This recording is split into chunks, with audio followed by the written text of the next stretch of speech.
Welcome, everybody. Welcome to the Wiseburn Unified School District Board meeting for October 9th. My name is Neil Goldman. I'm Vice President of the board, and Roger, our president, could not be with us this evening, and we wish him well. Wendy, would you take roll call, please?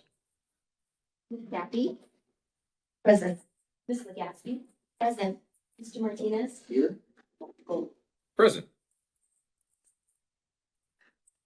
Ms. Mayberry, would you be kind enough to lead us in the Pledge of Allegiance?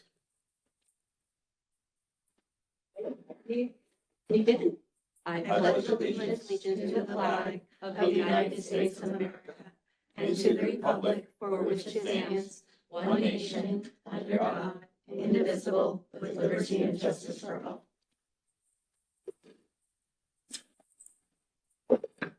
There is nothing to report out on actions during closed session. So we'll move to the adoption of the agenda. But before we do that, we want to add an additional resolution, and we're going to call this item 10.1.5, the National Hispanic Heritage Month, a resolution proclaiming the district's commitment to diversity, equity, and inclusion. And we have a motion. Should I actually ask, could we also move item 8.2, school site update, just up before, we don't have to renumber it, but if we could just move it up in order Just do that first. as the first presentation, Happy to do that. we can do that. 8.2. So it would be the resolution omission, apologies for that, board, that was my fault. So glad we can get that on, and then also this change from 8.2 moving up. Yeah, that's it. Motion to as discussed. Thank you, Rebecca. Second. Thank you, Nelson. All in favor? Aye. No opposed? And four yeses and none opposed.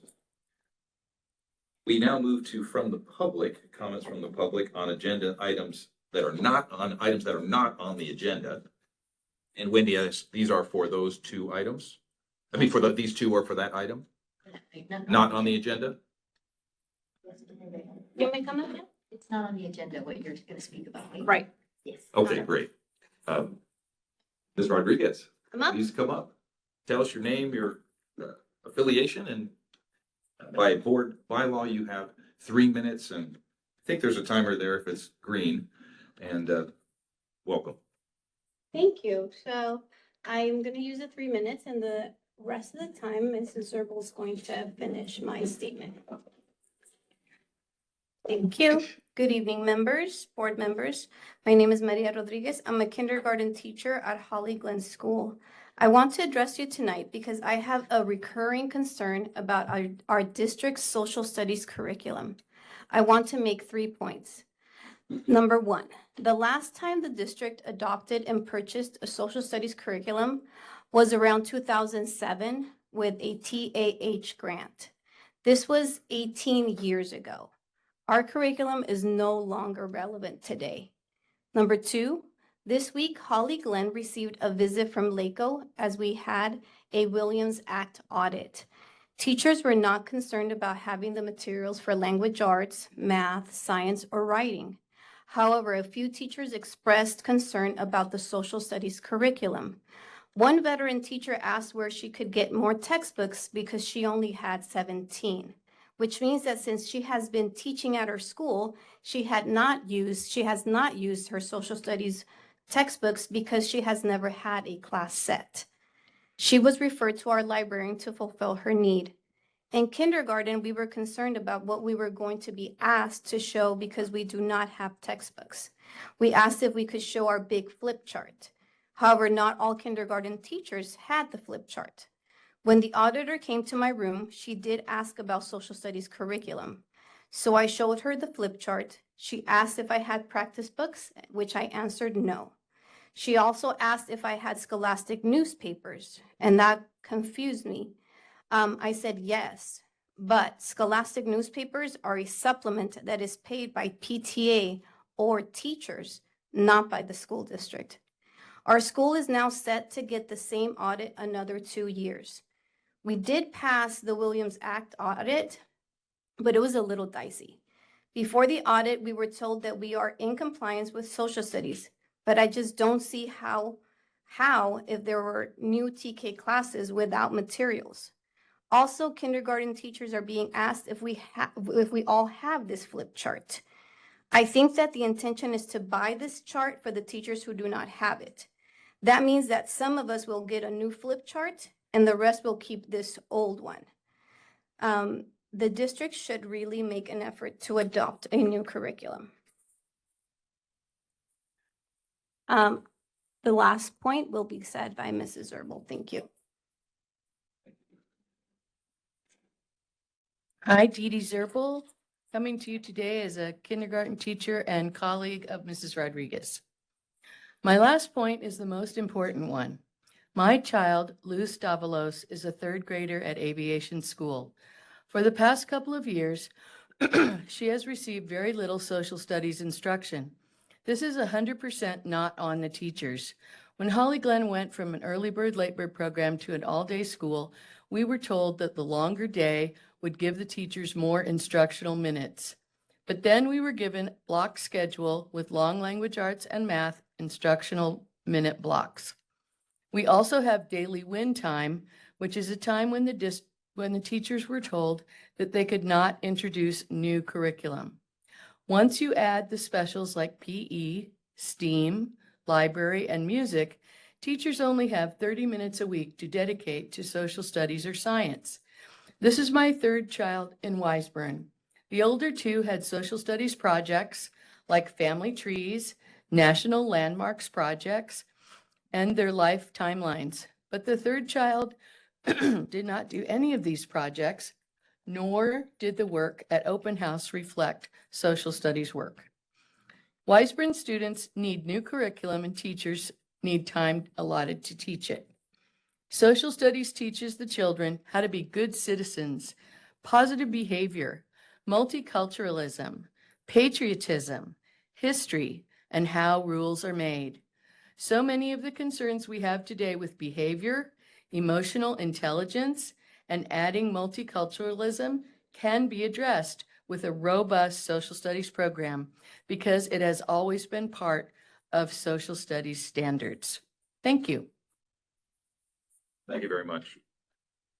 And a reminder to all, by Brown Act and board bylaws, we cannot comment, especially on unagendized items, but we can ask Dr. Silvers to, as appropriate, get back to us on this. Let's move on. Any other comments from the public? Thank you.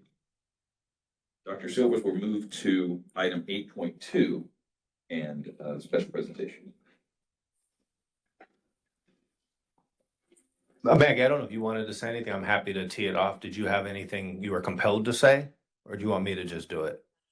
I'm super excited then to introduce Kiana Clark, Principal at Holly Glen, to present the spotlight this week, this meeting on Holly Glen Elementary School. Right?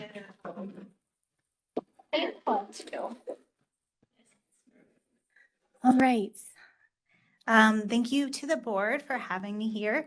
I am excited and proud to present on Holly Glen Elementary School, particularly it being my first year there.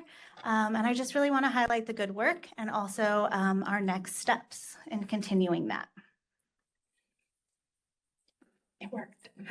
Our Holly Glen priorities, priority 1 is reading, 2 will be math, 3 is science, and 4, student wellness and safety, which is really across all of our sites. So you'll hear that continually across our schools. I want to touch on priority 1, reading first. We were really excited that all Holly Glen teachers received professional development with Getting Reading Right, which is a comprehensive approach to reading instruction. It was a wonderful multiple day training that we were participating in. And I think that really lays the foundation for this priority and making sure that we're doing the reading appropriately and based on science so that all of our students have access to master their reading. One really important piece to this puzzle is the iReady diagnostic data, which is going to guide personalized instruction and most importantly, to monitor the progress. So as a teacher, as an instructional leader, what you want to see is what progress is happening, and then how do we supplement and step in when necessary. And iReady is going to be a key factor and a tool that we're going to use to do that. So what are our goals? First, iReady assessment is going to track our goals and provide that live where we are data that we want to see. By the end of the year for first grade, we're looking at 80% mastery in phonics, and for second grade, 80% mastery in comprehension. So that is our ultimate goal. We just took the beginning of year data, so that's what we'll present tonight. And then I'm excited to come back and be able to share the middle of year and end of year data with you to see that progress. So here's our snapshot and where we are currently. For first grade, again, the reminder, bless you, it's 80% mastery in phonics.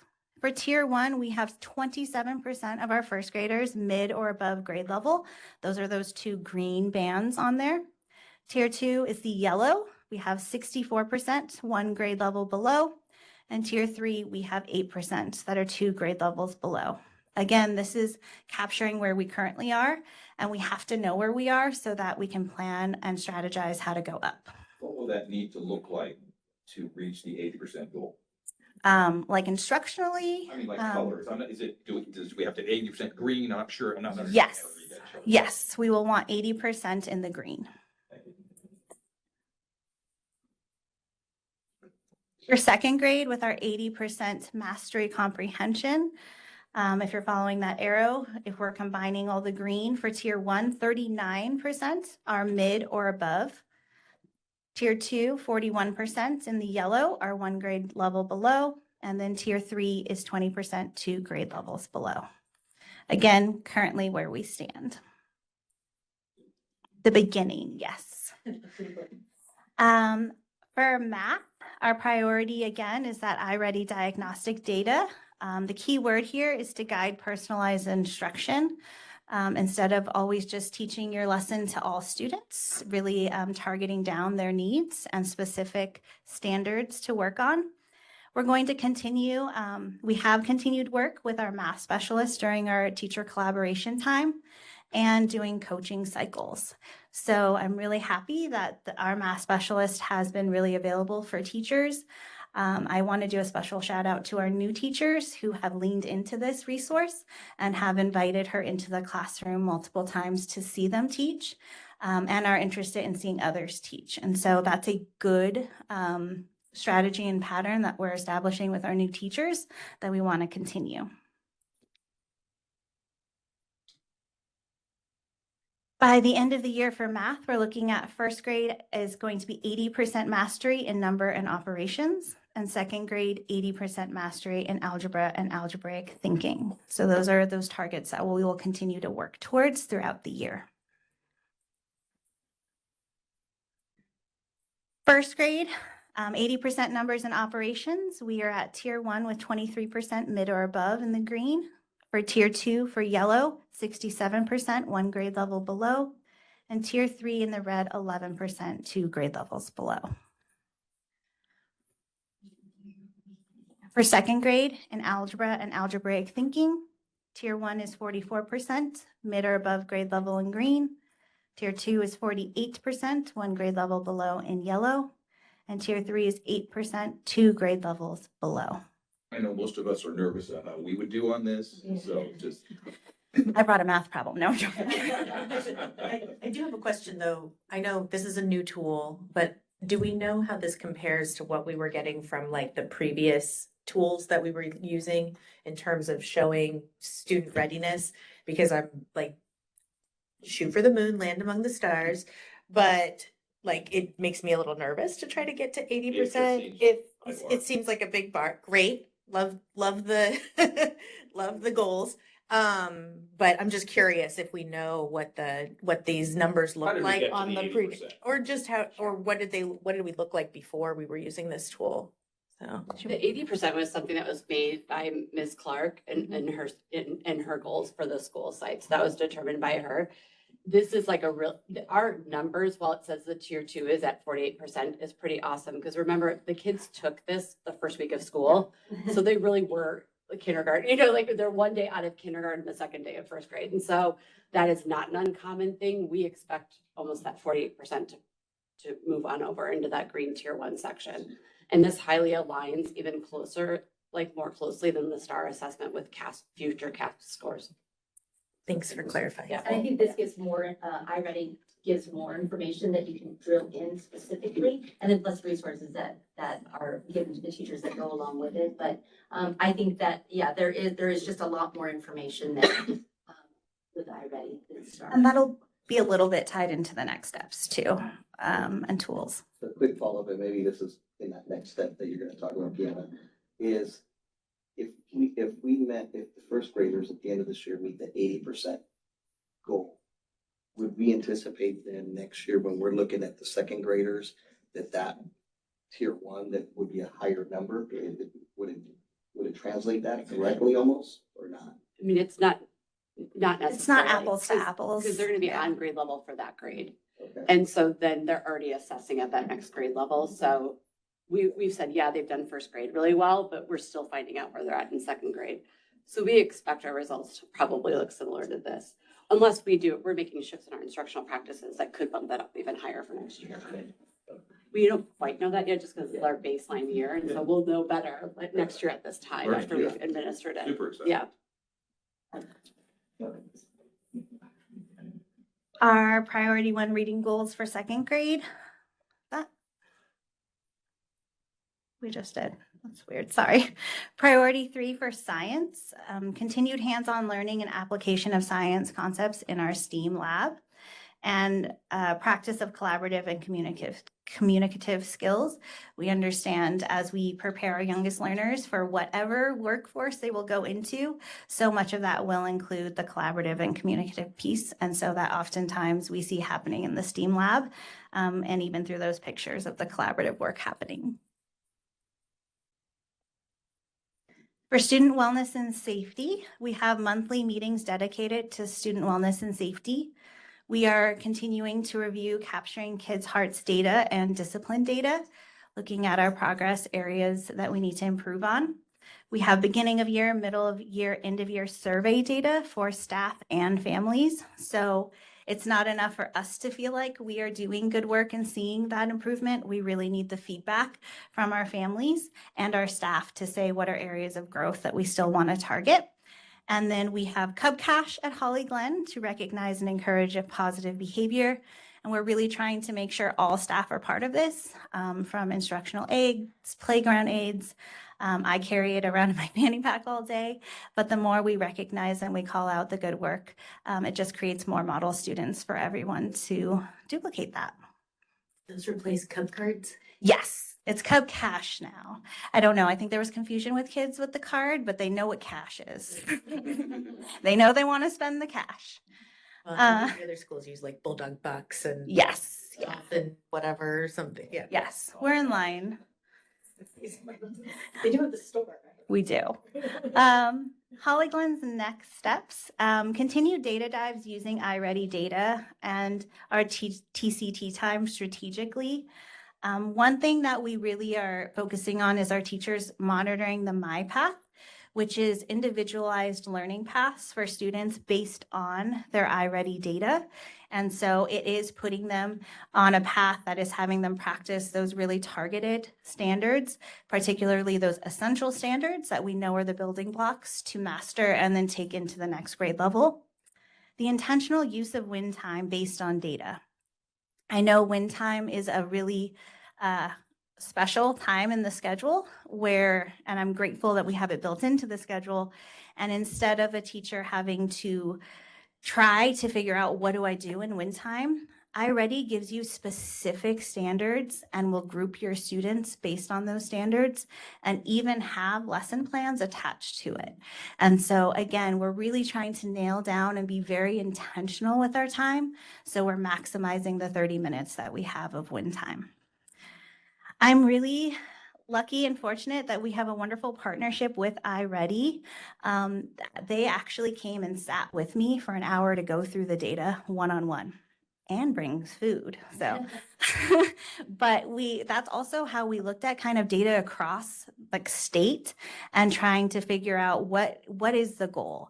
And we agreed, looking at other data on other campuses similar to our students, that 80% was a really reasonable and a reaching goal, but a reasonable goal for our kiddos. So part of that goal setting was with the iReady expert that was sitting there with me. They also really want to celebrate wins. So we also have an iReady representative that will come to campus and celebrate the progress and celebrate the kids so that they see that and feel good about every positive step forward. We're going to continue coaching with our math specialist. We're going to offer opportunities to observe other classes. I'm a huge believer in learning from others.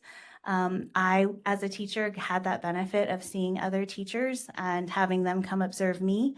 And I would love to have that be a culture at Holly Glen where we get to learn from each other, and seeing small groups particularly and how we're using win time. And of course, how we're infusing that iReady data within everything.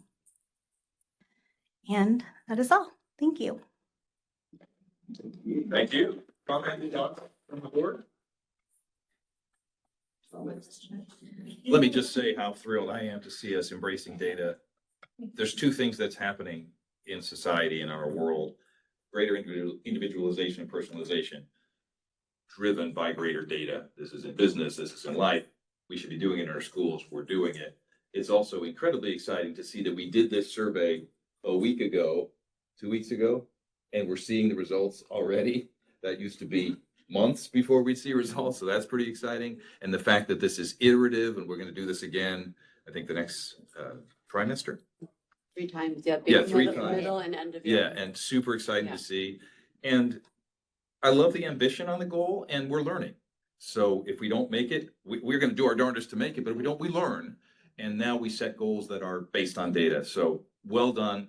Thank you, Kiana. Thank you to all the staff that's embraced doing this. And I think this is going to help our kids, and that's the win. Thank you very You much. know, sorry, Dr. Goldman, I just want to say too, and I think one thing is like when we look at goals, when we look at targets, especially when we're talking about student achievement, you know, it's better to stretch. You Absolutely. know, because I do really mean, I whispered to Rebecca, you know, you shoot for the moon and fall among the stars. But I think the reality is that if we can find ourselves in a position of aiming for better student progress and we end up at 75%, we're still doing pretty good. You know, I mean, it doesn't, We you know, I didn't mean, set for 70 and reach 65. correct. It's not failure. You know, I think it's a matter of us taking a look at where we get.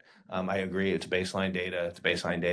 Thank you for sharing that. And we'll figure out, we'll level set afterwards. And maybe we still go with 80, and maybe we know we're going to fall somewhere between 75 and 80, and we just hope we get closer. So anyway, I thank you too. So again, 110% is all we ask. Thank you.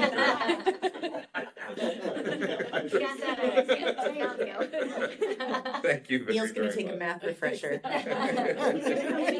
Yeah, it's not even possible, people. It's not even possible. All right, Dr. Silvers, I think we now will go to our special presentations as originally planned. Sure. Yeah. And I turn it to you. So we're going to take a collective, I'm going to pray that it actually works and that we're able to bring Dr. Vicki Barber, you know, up on the screen here and use the technology in this room that was intended to. It's always a question. But anyway, I just want to say, am I okay to introduce? Are we okay with her? Is she going to be able to get on?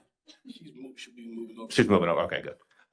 So just want to share that, and Vicki will do a better job of doing this, but in collaboration with Da Vinci Schools, Vicki Barber did a study on an array of things related to financial arrangements and so forth. And I know the board had asked to see some of those findings, to be able to ask questions. So now is the time. So I think we getting close here. We're hoping. Because I could keep talking. I think I'm up. Oh, we hear you, Vicki. All right, Good. good. I have my camera on and it's showing that Oh, I'm. there you are. All right, all right. Front and center. Did you hear my introduction, Vicki? I did. Okay, perfect. Well, I'm going to just let you take it away. All right. Well, Thank you so much for letting me join you remotely. This is perfect, and just appreciate your tolerance in terms of doing this from a technological standpoint. So, I believe you have also the PowerPoint presentation, and you have received a copy of the report. Is that both of those correct? Perfect. All right, so Francie Heim also participated with me in terms of completing this study. She's unfortunately not able to join this evening, but I think I'm prepared to hopefully answer all your questions. So, and as Blake mentioned, if you look at the second slide, it just highlights in terms of the major issues that we were looking at on the special ed financial agreements. We were again looking at your non-public school placement issues between Da Vinci and Weisburn, and then the cost of the operation of the Futures Plus program. Those were actually items that we looked at in 2018, and I will go through those briefly in a few minutes. The new areas were the facility financial agreements, looking at your understandings between the district and Da Vinci related to the high school campus facilities, and then ongoing responsibilities related to both routine and major maintenance kinds of issues. So there's, on the third slide, there's just a information that there's lots of detail and data provided in the report. I'm happy to answer any questions that you might have. But tonight, I think in terms of being timely, we would focus on the commendations and recommendations that actually begin on page 35 of the report. So again, I would certainly want to express my appreciation to Dr. Silvers, who's been phenomenal to work with, and Dr. Wonder, who also has provided tremendous information. Both have been a delight. And of course, recognizing both boards, certainly the Weisburn Unified Board of Trustees and Da Vinci's board in terms of supporting this study. So our thanks to all of you. So then getting into really the commendations, certainly this is a creative partnership that should be celebrated in terms of what you've been able to put together. And you have high student achievement. It was delightful listening to the last report, and as you mentioned, looking at data and having that information. But you've been doing a phenomenal job all the way through your grade levels, from elementary through high school.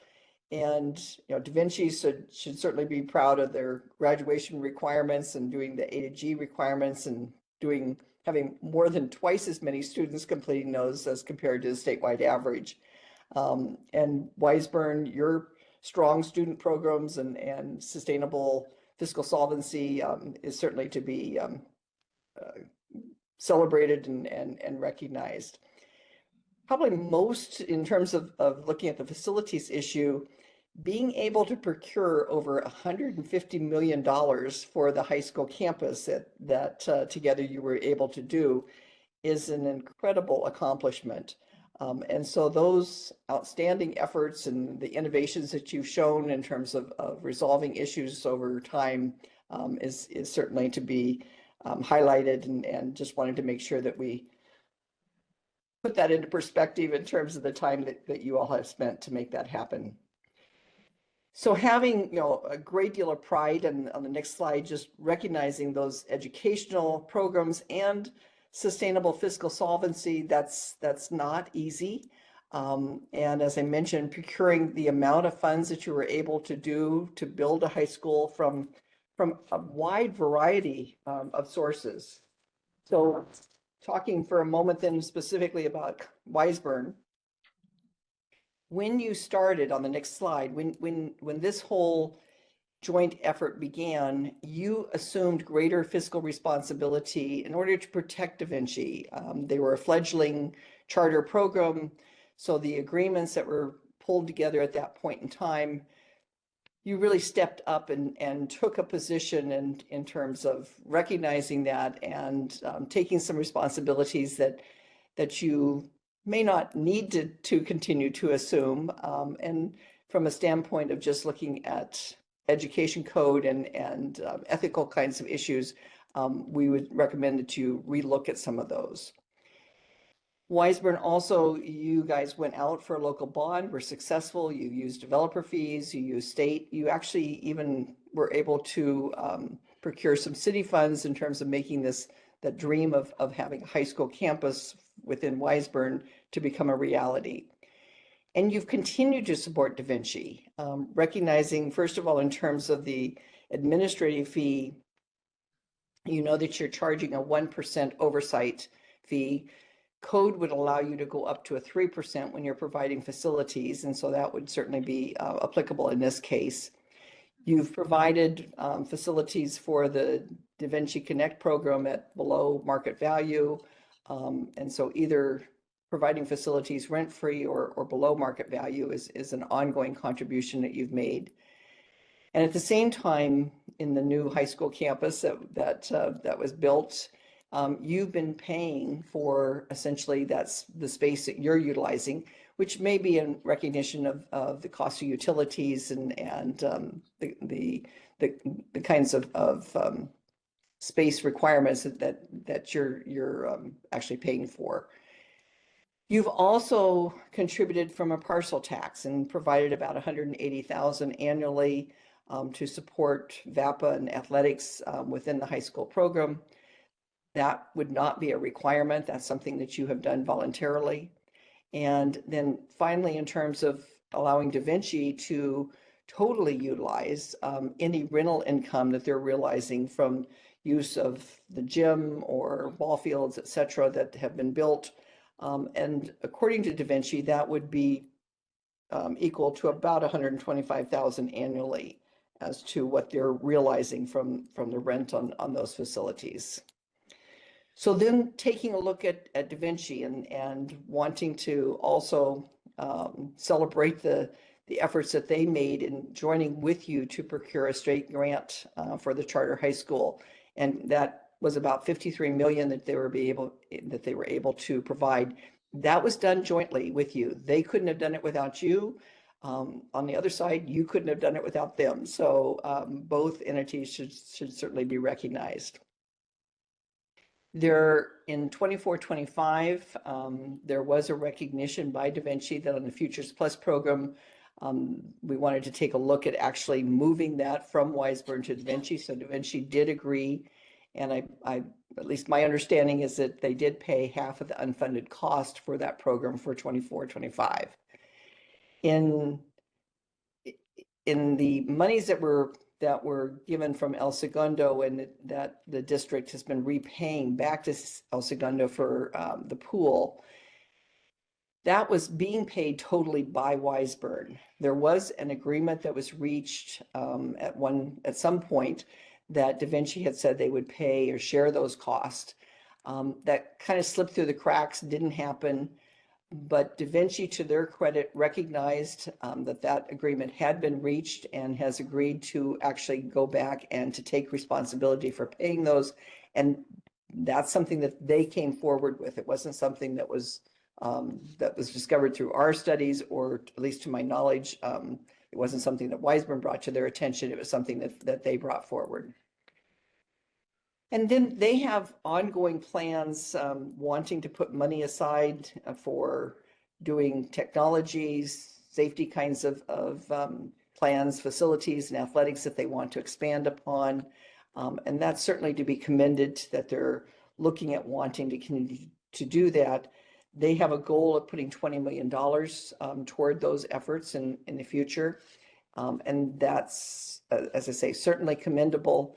At the same time, it needs to be balanced with looking at whether or not we've got a fairness and agreements in place that would make sense for both entities to continue to be successful. And then looking at, they have taken, actually expressing willingness to fund the bleachers and the soccer field scoreboard, which they didn't see as being their responsibility, but they have stepped up and indicated they would actually move forward in terms of taking responsibility for those costs going forward. So taking a look then at the recommendations, The areas in terms of special education that we looked at were initially evaluated, and we did a report for you in 2018. At that time, we identified both issues, certainly the Futures Plus program and the NPS, as being areas where we felt like there should be changes made. And that goes back to revising parts of what you refer to as the Magna Carta Agreement, and 3 sections of that in fact should be revised. So starting first of all in terms of the NPS and just wanting to give you a brief outline in case you don't recall the original recommendations on that, is that on the NPS, both Weisburn and Da Vinci, in describing what the agreement should be in terms of NPS cost for high school students or regional program cost for high cost placements, it was described to us, and no one has refuted this understanding, was that Da Vinci should have some relief if in fact a student had been placed in a non-public school or high cost regional program during the years that they were in the elementary school grades, and then continued to matriculate to the high school ages. So that would mean if Weisburn placed a child in a non-public school in like 7th grade, the child matriculates to high school and continues to be in that non-public placement, there was an understanding that the cost for that placement would be shared equally by Weisburn and Da Vinci in terms of the unfunded costs beyond what you were getting for local, your LCFF funds or any other dollars that were coming in specific to that ADA. What has actually occurred is instead of that being applied is that there was a looking at how many students did Weisburn place in a non-public school for elementary school age students, then how many students did, and so what percentage did that represent of the total Weisburn population? So we have actually in the report a chart on page 10 that goes through in detail what this looks like. So in 22-23, Weisburn had 2 students in non-public school. At that time, your ADA was a little bit under 2,500. So that meant that you were actually only placing 0.0008% of your students in a non-public school setting. So what was then looking at that and saying, okay, we take that percentage and we apply that against Da Vinci's population and say, if Da Vinci was placing at the same number that Da Vinci, that Weisburn was, how many students would that represent? And so that would represent, you know, in that instance, about 1.3 students. Da Vinci at that time actually had 7 students placed there. So they were saying that the excess amount, or 5.6 or almost 5.7 students, should be shared in terms of the cost between Weisburn and Da Vinci. The problem with that is that when Weisburn does a great job of holding their students and not putting them into non-public school, and then therefore having a very small percentage of students, you're actually being penalized. And data, if you look at statewide information, you think about there's about, if we look at a student's total career of being 12 grades, approximately 2/3 of those grades are going to be at the elementary grade levels. 1/3 are going to be at the high school. So if we took it on the basis of how many students or grade levels were served, we would expect to have 2/3 of non-public school placements being made at the elementary level and 1/3 at high school. In fact, it's the exact opposite. In fact, what happens is you have statewide about 1/3 of the placements are being made at the elementary grade level compared to 2/3 of non-public school placements being made at the high school level. So the point to this is that this is not a fair, and it isn't what was originally thought in terms of what was agreed upon or what people thought they were agreeing to. It's not reflected in terms of how this formula is being applied and what is written in terms of the Magna Carta Agreement. So as we'd indicated in 2018, and I'm still standing by that recommendation in 2025, we are recommending that you change this provision, that students that are placed by Wiseburn in a non-public school setting, those students during the years that they're in Wiseburn should be solely Wiseburn's financial responsibility. Students that are placed by Da Vinci during the years that a student is in high school age level and high school grades, those students that are placed in non-public schools should in fact be totally and solely Da Vinci's responsibility. The only thing that should occur is if Wiseburn places a student originally in that non-public school and that child matriculates to the high school age level and continues in that non-public school setting, then that's for that student, those costs should in fact be shared under the original understanding for the non-public school in terms of going forward. So that recommendation is continued as it was originally set forth and again reiterated in the 2025 report. The second financial issue was in terms of dealing with the Futures Plus program. And the salient issue here is that a student with disability who's aged 18 through 21 who has ongoing responsibilities and we're going to continue to provide programmatic support to, they have not graduated from high school. As such, they should be Da Vinci's responsibility. Again, as I noted earlier, it made a world of sense originally for you to take a greater responsibility and want to make sure that Da Vinci was going to be successful. And to Da Vinci's credit, they are fiscally sound. They've done, they're very sustainable. They've done a great job. So that change in terms of when you look at education code, both California's education code and federal statute, the expectation is that the charter school will assume all reasonable responsibilities. And this clearly is an area that as we recommended in 2018, should transition from Wiseburn, who has the elementary grade levels, to Da Vinci as a charter school operating at the high school. In order to do that transfer at this point in time, we do believe that that would require a program transfer. So in the report, we provided a great deal of information as to how that might happen. I actually spoke personally with both the SELPA directors because, as you know, Wiseburn is within the Southwest SELPA. Da Vinci is in the El Dorado County Charter SELPA. And so both SELPA directors are prepared for the program transfer to take place and would be supportive.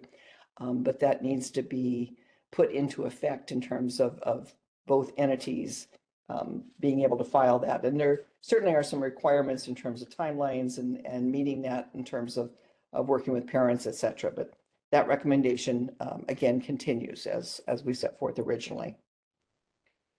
So switching then to talking about the facility issues. And the first facility issues, there's really two kinds of areas that we'll talk through. One is in terms of looking at the responsibility for completing the facility, and the second is in terms of dealing with maintenance issues, both ongoing routine and major maintenance. So there was a verbal agreement that appeared to be reached between Wiseburn and Da Vinci in terms of dealing with the baseball field. And just to put this into context, there were three major issues that appeared to be outstanding originally. A soccer field, a baseball field, and the preparation kitchen. So the soccer field, as I meant, I'll get to later, was already taken care of, but the baseball field had not been, and there was an agreement seeming to be reached that Wiseburn would in fact entertain paying 50% for that baseball field, as well as some additional costs that had been incurred by Da Vinci, up to $422,000, and they would be able to do that from bond proceeds. There was also, as I mentioned before, there was agreement that Da Vinci would in fact take responsibility for part of the pool payments that were being made to El Segundo, and they would look at rental income from the soccer field to support building that baseball field, and particularly in terms of building it out. And that as funds continued to accrue from that rental income in the future, there would be a joint determination on the use of those. As that was explained to us, I indicated in the report that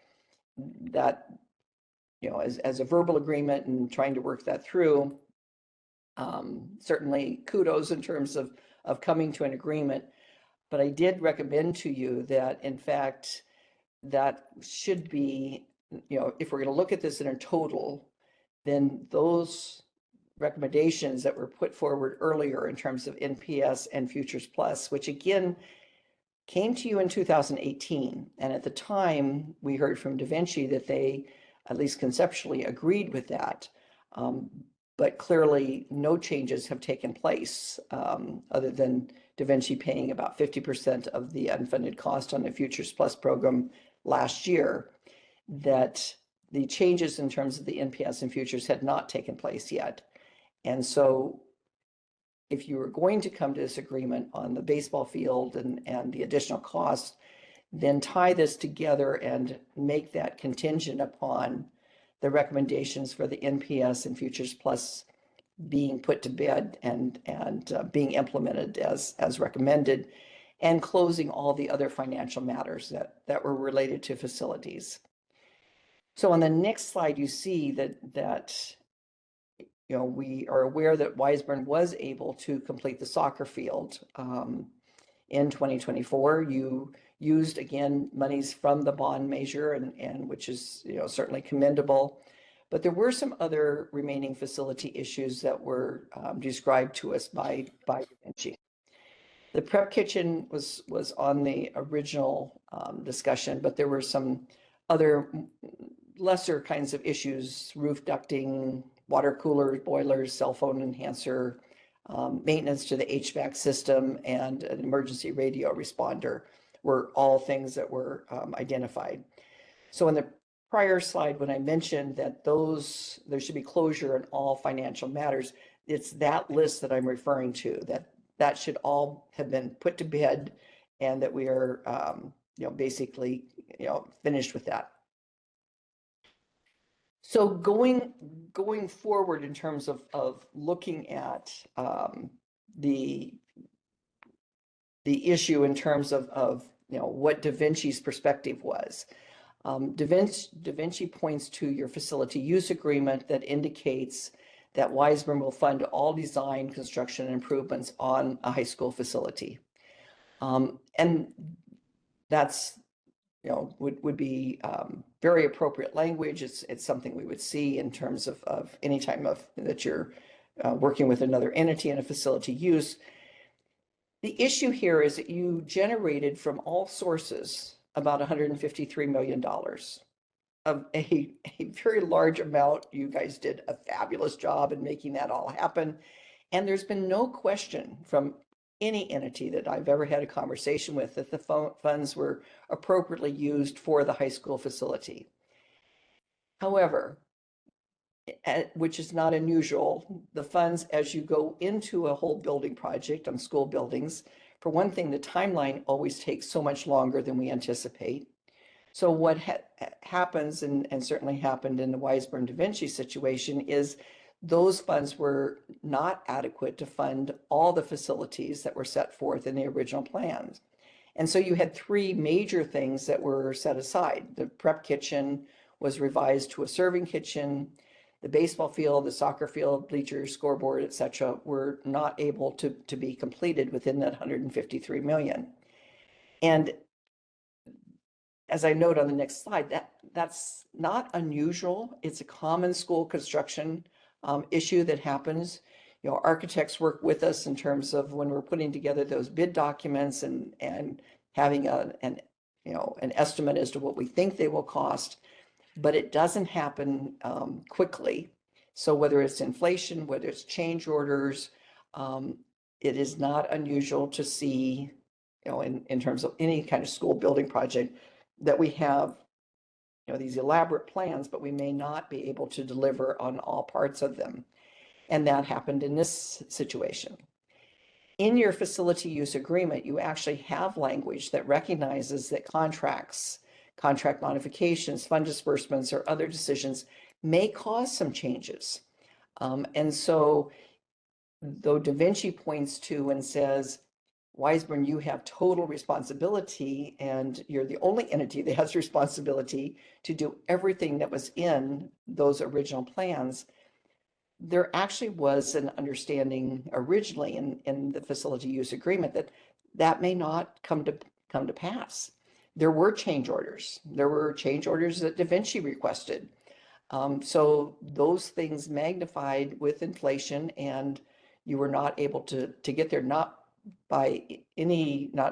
because of anything Weisburn did or Da Vinci did. It is just what occurs in terms of school building projects. So when we hear from Da Vinci that they're pointing to Weisburn and saying this is all your responsibility, that language is important to consider because again, there's understanding that Weisburn did have conversations with Da Vinci as that was occurring, but it through no fault of either party, it certainly did not happen. The other factor to consider in this is that Weisburn has a fiduciary responsibility for your elementary students, and there is a lower local fund contribution that in fact you are receiving. And so if I go back to 24-25, you're getting 11,000 plus, and I compare that to what Da Vinci is realizing from their LCFF base, and that for high school students is 13,000 in terms of what they're realizing. It's not to in any way indicate that high school students aren't going to be more expensive, but it does point to the fact that you have a responsibility to ensure that your dollars that you're receiving on behalf of elementary students are also going to be available and a priority in terms of making that happen. So to make a long story short, on the issue in terms of the high school facility, we certainly would encourage you to continue to look at, are there other funds that might be available in the future, whether it be from bond money, whether it be from modernization funds, et cetera. But in terms of Weisburn taking that responsibility and feeling that they are alone having to carry that burden, that does not appear to be a reasonable position from an outside view on this.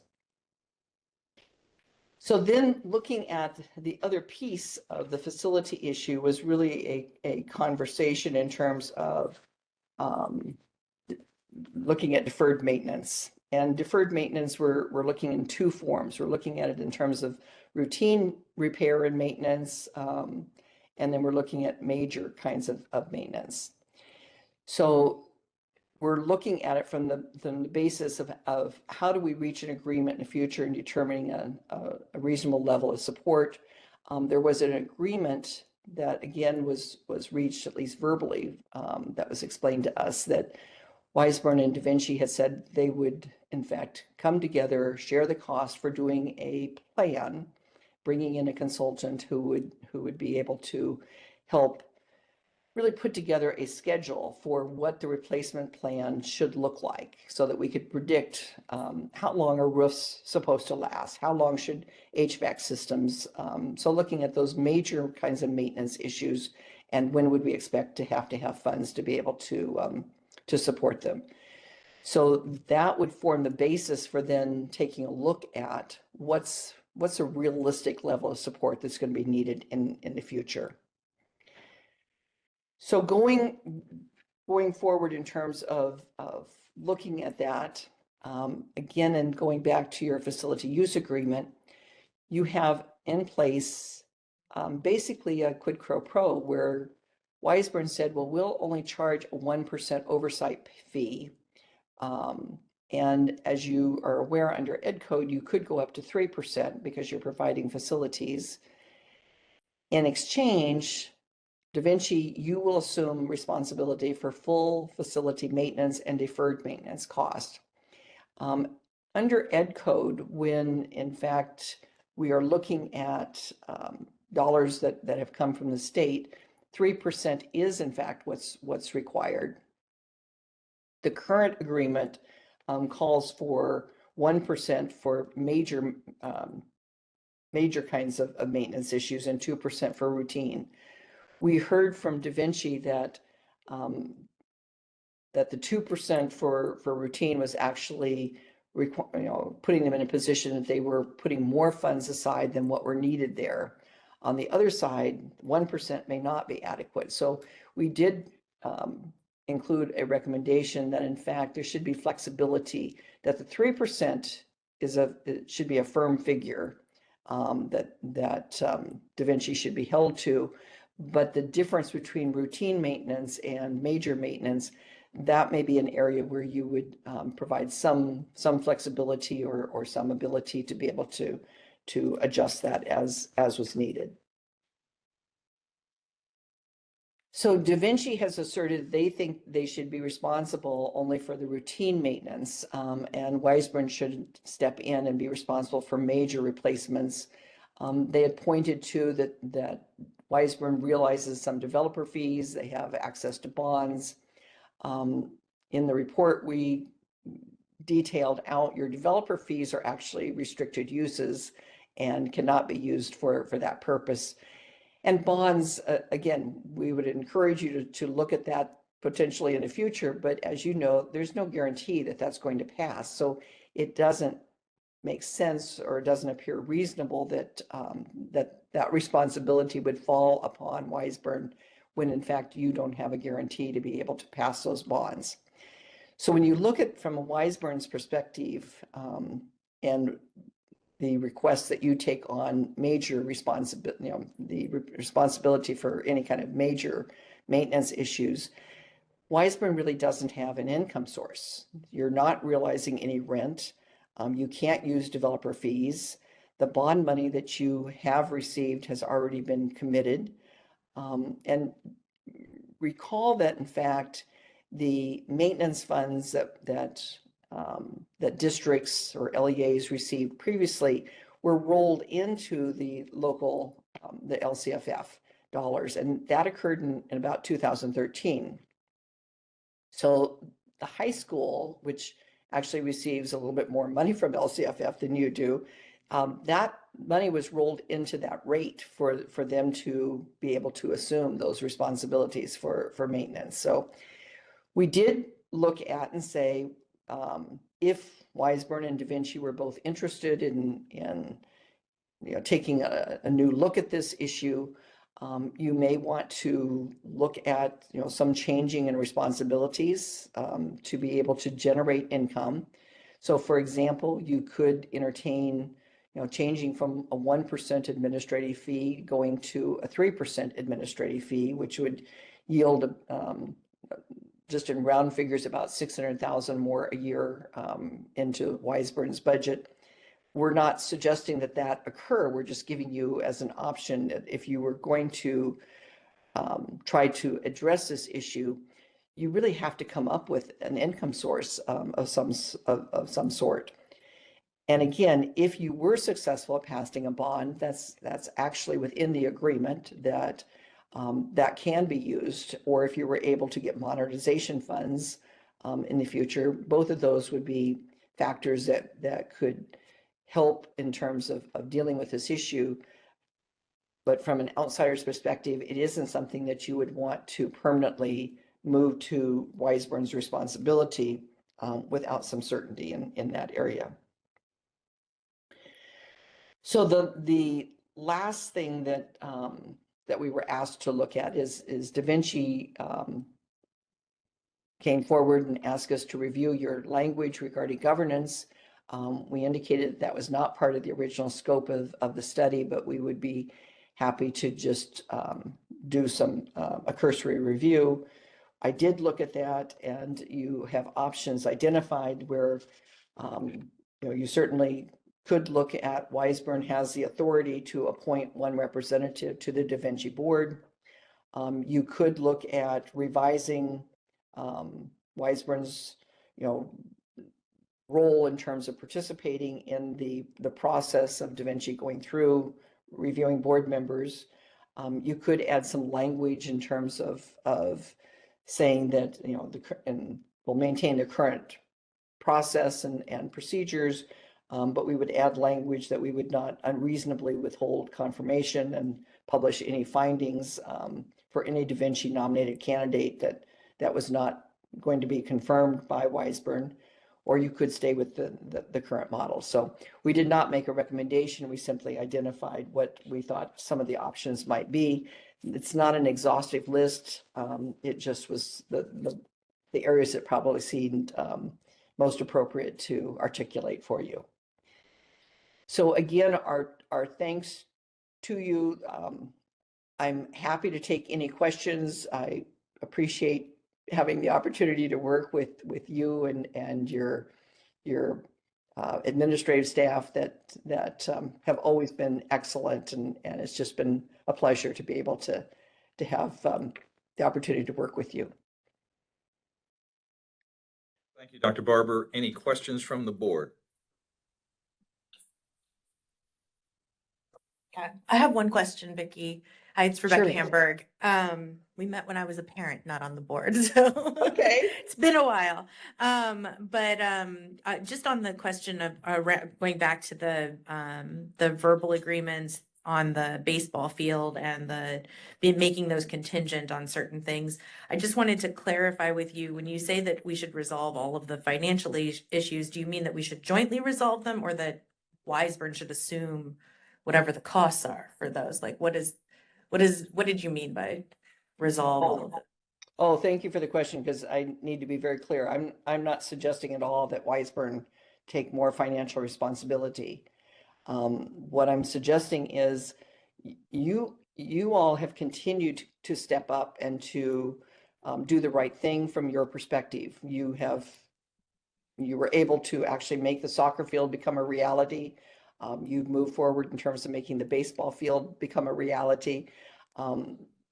My recommendation to you was that as you were doing that, and as you continue to assume that responsibility, then there needs to be some give and take, and asking Da Vinci to also do the right thing, step up, take the non-public school recommendation that was submitted originally in 2018, assume responsibility for the Futures Plus program in total, and set aside all those other facility issues that had been identified by Da Vinci, and put those to bed.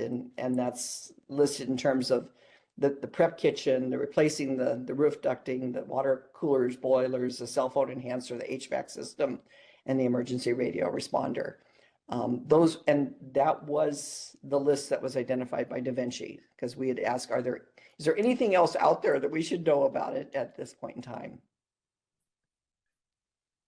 Okay, thank you. Thank you. Any other questions or comments? Yeah, I have a question. Vicki, Mike. Hi, Vicki. Thank you for the report. Surely. With regards to the maintenance, I think I understood your recommendation to be that we should probably consider the 3%. Typically, Da Vinci should be setting aside 3%, right? I think, is it one? I was a little confused. Is it 1% that they're setting aside, or are they setting aside 3%? I certainly understood your comment that you could set aside 3% and have flexibility, but where are we at today? What are they being set aside today? So your current agreement calls for them to set aside 1% for major maintenance and 2% for routine. Okay. And that's in the agreement. When you look at state language, it talks about 3%, and that encompasses both routine and major. And so Da Vinci has indicated that differentiation between routine and major doesn't make sense. And allowing some flexibility, I think, is certainly reasonable. So. Okay. And then on your list, I don't think you defined it, but like when I see HVAC maintenance, when I see ductwork, those are, to me, restricted. Those are routine maintenance items from your list, correct? So those are items where there was concern in terms of the HVAC system was wearing faster than what we would have expected. There was issues in terms of had the roof ducting been done appropriately, initially, and so there were some repairs needed for those. So those were items that were specifically identified by Da Vinci that they felt like they incurred cost on, that they wanted Wiseburn to provide assistance on. So this wasn't an exhaustive list of all your major, these were just Yeah, things yes. that Yeah, Wiseburn. just when I reviewed that list, those are typically routine maintenance. So if there's a question about, that's a separate issue that we could certainly talk, because these are DSA approved projects where there's inspection, testing and inspection that goes on. So I just want to understand that. The other item that I wanted to understand is you made a point in terms of the ADA that we receive versus the ADA that Da Vinci receives, correct? I think it's almost $1,000 something difference for high school students. Right, the amount you receive per ADA, correct. Per ADA, right? So typically in that ADA, Da Vinci should be responsible for fully funding the sports and music programs, right? Typically, any charter would fund their own sports and music program. Correct. And that's typical, right?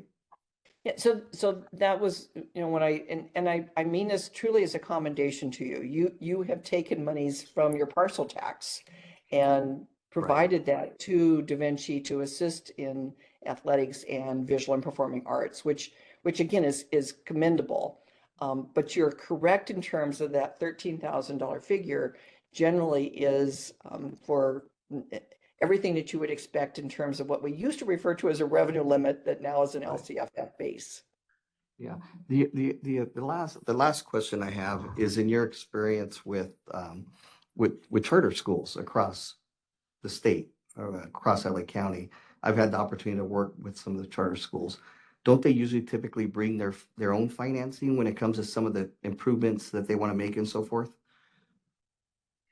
Especially facility improvements. Yeah, you are very atypical. You have, most often charters do not enjoy the kind of relationship that you all have built and the things that you have done to be supportive to them. That is not the norm throughout California.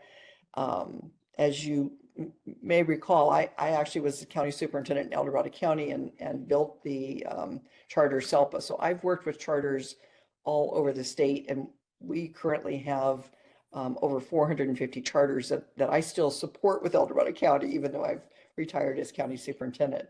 So I'm well aware of charters throughout California. And so you're correct that most do not have a relationship with their authorizer, that they willingly provide facilities, and certainly not facilities of the caliber that you all were able to together to make happen. So both of you, Da Vinci and Wiseburn, just deserve tremendous credit for what you have built and what you have made happen in terms of having a beautiful facility. It is pretty neat. Absolutely. Again, The only thing I might add that I didn't state before is that, you weren't able to do a prep kitchen, but you have given access to Da Vinci to a prep kitchen that Wiseburn has at the middle school. And that took actually some real work with your employees associations, because you have different employee groups that are representing, that would be working with Da Vinci and working with Wiseburn to be able to use that kitchen. And so again, I think you've done a great job of being able to find solutions to be able to make this all work. Absolutely. Thank you. Could I just add too, I think that one of the items, Vicky, on your list, there was the boilers, but that the district has paid for those. So we would be able to remove that as well. Yeah. Okay. All right. Well, again, Dr. Barber, thank you very much. I do want to acknowledge and recognize we do have a unique partnership we're really proud of. And to that end, I want to recognize Mr. Ray Santiago, president of the Da Vinci Board, who has joined us. So thank you for joining us this evening. And we appreciate our continuing partnership and working forward to find this and work this out in a win-win positive way. So thank you very much. Thank you. All right. Thank you. Have a good evening, Vicky. Thank you very much. Thanks, Vicky. But wait, there's more. We're going to go to a second special presentation. Number 6.2, And this is our Measure EE bond update, which we expect to be what, 3-4 minutes? We're gonna sleep here today. Welcome to It's it. really a running joke, isn't it? Yeah, sorry, it's just become a continuing joke, yeah. Green. Oh, there we go. Thank you. Honestly, I think I'll be brief because it's Take the mostly time you need. pictures. Take the time you need to give us the information. That's not what Blake said. I said 3 hours versus 5. It's been a while since we did an update. As you know, the last time I provided an update was at the end of June, right when we were starting our summer sprint for projects. So we're happy to share the progress thus far. I'm going to start off with just very quick project updates, and then I'll close with general updates for your reference. So the first project that we're going to touch base on tonight is the Holly Glen Elementary TK conversion project. I'm happy to report that this project was completed on time. Unfortunately, not quite on budget. As you can see, we're tracking the change orders that the board did approve to date. We will be bringing this project notice of completion to the next board meeting. We were not ready to do so because there was one piece of equipment that was on back order that we're just waiting for them to install as soon as it arrives, and then we'll be ready to proceed with notice of completion. Here you can see a picture of the completed TK restroom, which I always love to show because they're so tiny, they're so cute.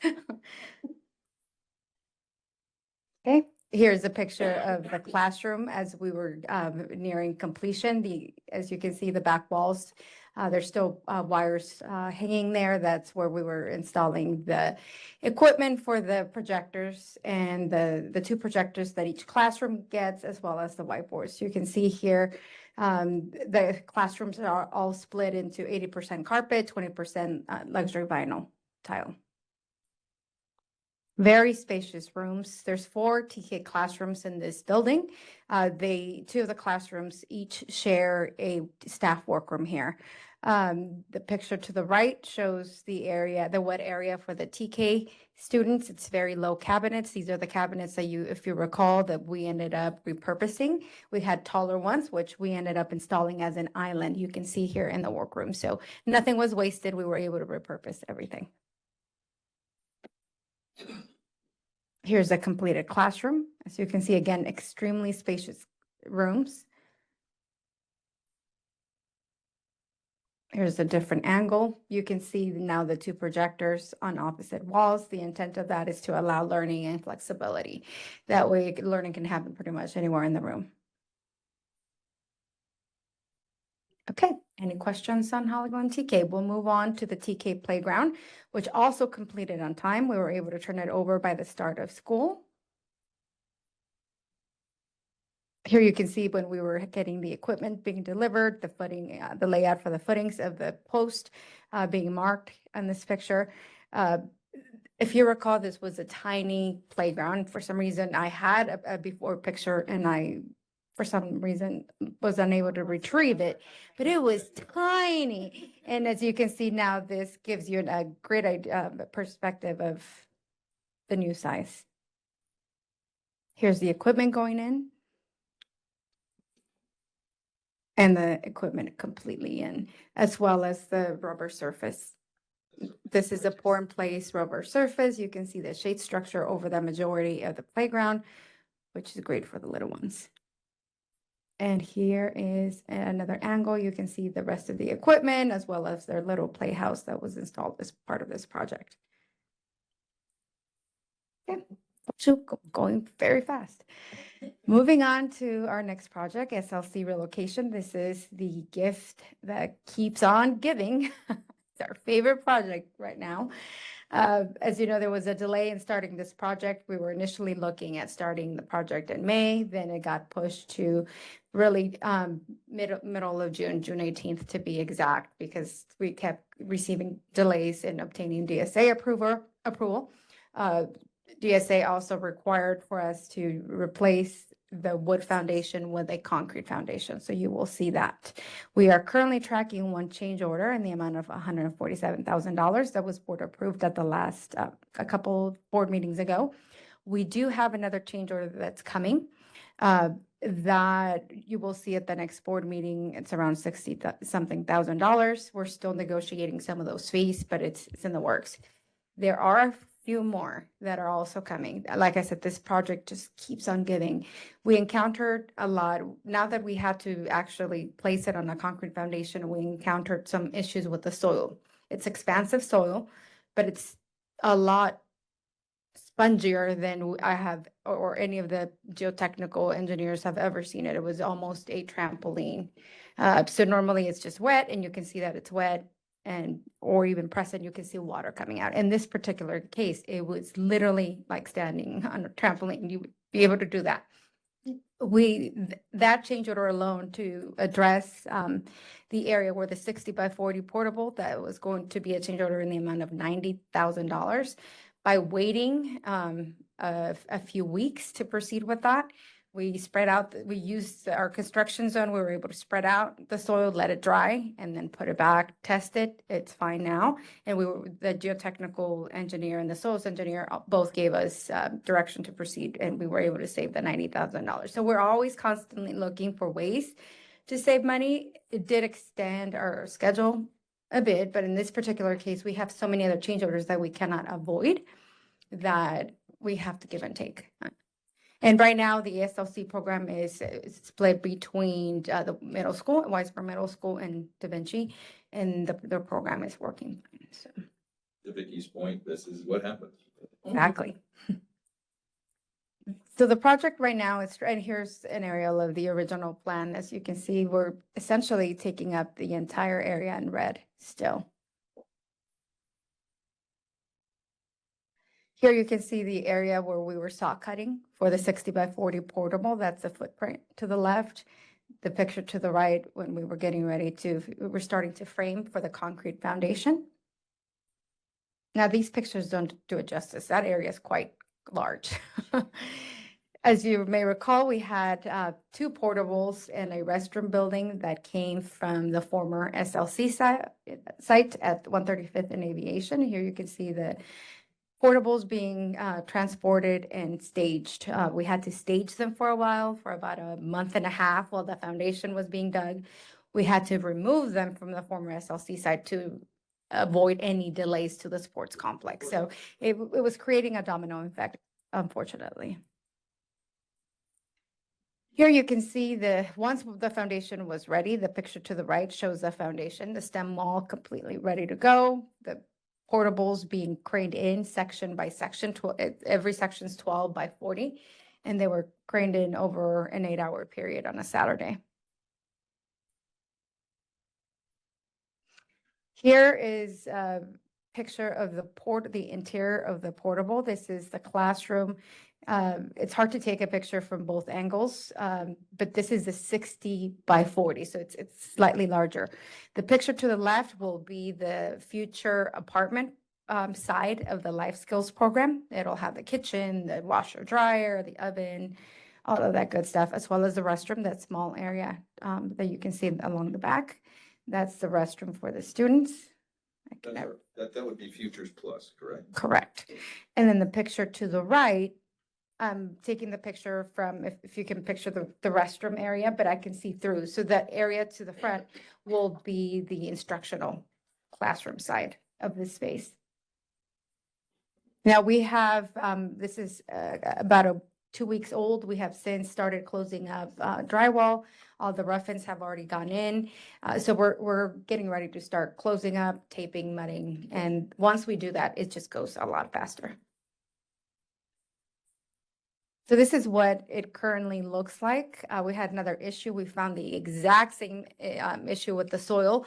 We had, as you may recall, there's an area from the street all the way to the back of the campus where we have to pour a new concrete sidewalk that is ADA compliant. That's another ad by DSA. That whole area was extremely wet with the same issue. We had to let that air dry. They moved basically all of the impacted soil out into the parking lot, let it air dry. We got a couple of days of rain, unfortunately. We had to wait for it to dry again, but we're now moving and they're forming for the sidewalk, getting ready to pour concrete. Okay, What is our timeline on that? and that's what I was just gonna say. So right now, we're tracking end of November. We're being done with this project. Like I said, once we pour the concrete, the next step will be for us to start paving. Once we pave, then the next step is for the metal decking, which is a continuous ramp that will be wrapped around the entire, around the front and in between the portables, so that students don't have to, especially special needs students, don't have to be coming down one ramp to go up another ramp to, so it's just one continuous ramp. The ramp has been prefabricated. It's modular. It's ready to be installed. They're just waiting on us at this point. So end of November, that's what we're currently tracking. We will likely not move staff in until winter break because it's disruptive. That's what I So at was this expecting. point, but at least But we'll as be long able as to we're turn moving over it's, right now it's a bit chaotic for neighbors who are immediately adjacent, as well as parking is limited. So our goal is to turn it over as soon as possible, hopefully before November, if possible. Any other questions? Okay, moving on to the next project, the district-wide flooring and ceiling tile refresh project. This was another summer sprint project that started in May. We started with the middle school gym, if you recall. And then we rolled right in. As soon as school was out, we were able to roll right into all of the classrooms and support spaces at both Aviation and Weisberg Middle School. The picture to the right, you can see some of the conditions, the before pictures. Definitely needed that. I'm also tracking the change orders. Technically, we're done with this project. There is one more change order that I would like for the board to consider. At Aviation, when we did the NPR, we did the floor, the logo, but we didn't do the stage. The stage, we have finally received the cost, which we kept asking for it since we were in construction during the summer project. Finally came in about a week ago. It's at $33,000 because it's not the vinyl tile, it's the OmniSport, and it's a stage just for sound, very similar to what we have in the gym. So it won't be the same as the NPR floor, which is LVT, but in terms of color, they're the same.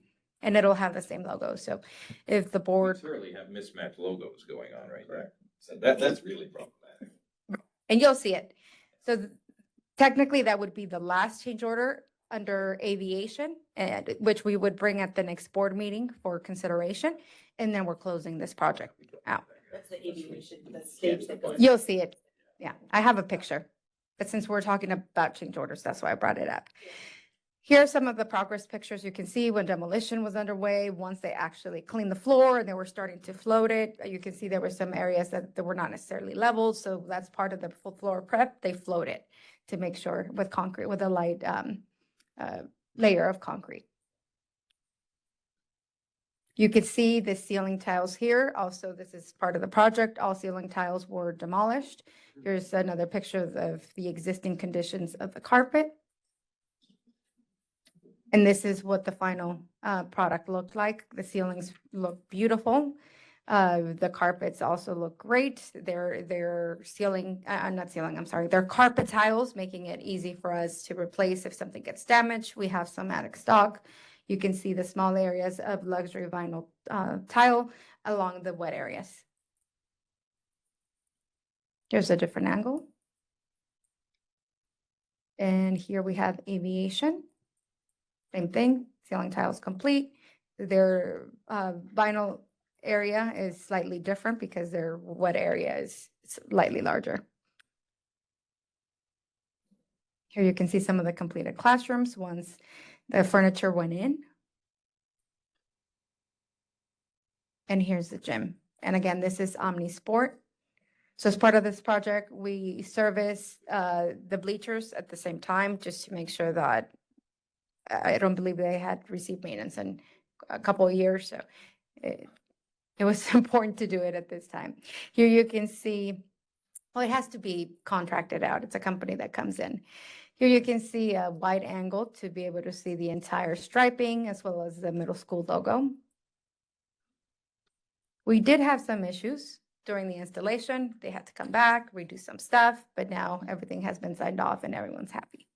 And they took care of that. They did. Absolutely. Absolutely. Here's a picture of the aviation NPR. As you can see, the logo looks beautiful, the floor looks beautiful, and then there's the stage. So- Oh, some sunglasses on the stage, and you're okay. When we were together. So it's $33,000. Again, it'll come back for consideration at the next board meeting, and then we'll be able to close this project out. Moving on to the door access controls project, another one of our summer sprint project. You can see here the hardware that went in for the door access, the installers installing it. Not a whole lot to show on the door access. I'm going to move on quickly to the, it's door access. Weisborn Sports Complex. This is a fun project. It's actually moving along great. We did experience some delays with issues, the same issues with the soil, the same expansive spongy soil, except here it was massive. A whole area along aviation that we had to truck out about 100 trucks. We were, Erickson Hall, our lease back builder partner, was able to find a local construction site that was able to receive the soil that was useless. Well, but it's useless. So, I mean, no one would, I was surprised that because technically we were going to have to pay $300,000 just to export that soil because no one wants that type. I mean, no one can use it, except they were able to find a site that would take it at just a fraction of the cost. I think it was like $70,000. So they were able to save this. And that was them. They did all the legwork. So kudos to them. Right now, we're tracking end of January. This was the issue with the soil. We were trying to find ways to mitigate it because it was going to be extremely expensive. As you know, our original construction completion date was supposed to be end of the year, so we're tracking about 30 days. We have done everything within our power to try to reduce that time frame, and it's just not looking good. I mean, we're getting closer, as you can see, again, we're 70% complete. I've added some progress pictures, again, just for reference, going back to when we were just building the footings for the concession building, when we were getting ready to or we were pouring, as a matter of fact, the new driveway approach. This was in collaboration, working closely with the city of Hawthorne. Here you can see the concessions building to the right that would box, and to the left is both the restroom side as well as the storage.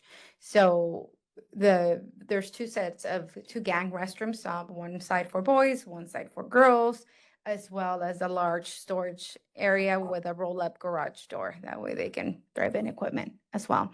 You can see the Musco lights in this picture. They were already being installed. Here, this is a current picture. As a matter of fact, you can see the louvered canopy erection has been completed. It's really starting to take shape, the concessions building. The small window to the left is the ticket booth. The window to the right, facing the fields, that's actually the serving line concession, correct. Here you can see a picture of one of the restrooms. You can see all of the mechanical, electrical, and plumbing rough-ins are already in place and ready to go. Are they single stall, like at the concession building at the middle school currently, Mhm. right? It's like one room. No, these are gang. They walk in and with stalls. Okay. Noemi, remind me, the concession is not full-on kitchen, it's a warm, like. It's a prep. It's a warming kitchen, correct. And it went through the health department. We received approvals. They have been actually to the job site once. They're going to come back, obviously, once we're ready for final inspection. So we have been in communication with them. Picture to the left, you can see the completed CMU block for the backstop, as well as the post for the fencing. The roof has been installed in both the restroom building and concession buildings. With the units, the HVAC units have also been completed. Our goal over the next 3 weeks, honestly, from our meeting this week, is to start closing the building. The roof is in, but now we have to waterproof the walls on the side. Start closing up so that we can quickly move in the interiors. Once it's watertight, then the inside will move really fast. We'll be able to start with drywall, with tile work, and it'll take shape very quickly. We're approaching weather, and we want to make sure that we do that quickly to avoid further delays. So that is definitely and are one of our top priorities.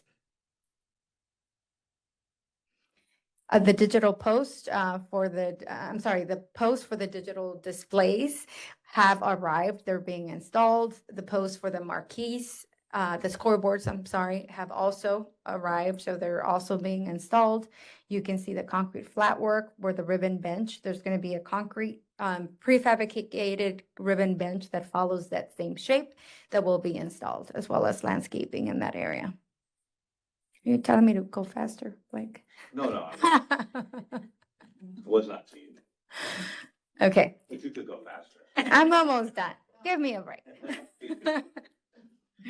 What was I? See, you made me lose my train of thought. I was going to mention something. Oh, we're getting ready to receive or start the process with Tenkati. We have been in communication with Tenkati. They're going to start in the next 2 weeks with the drainage portion. And then from there, they'll roll right into the installation of the base and the turf. And again, it'll start taking shape. So right now it's still a lot of dirt, some areas with concrete. But as soon as the drainage portion is done, it'll move very fast. I don't think this is a no-brainer, but I just want to ensure we have secured a piggyback with that. We have. It's been approved, long approved, way before we started to secure the pricing. And let me remind you, bleachers or no bleachers? No bleachers. So benches or.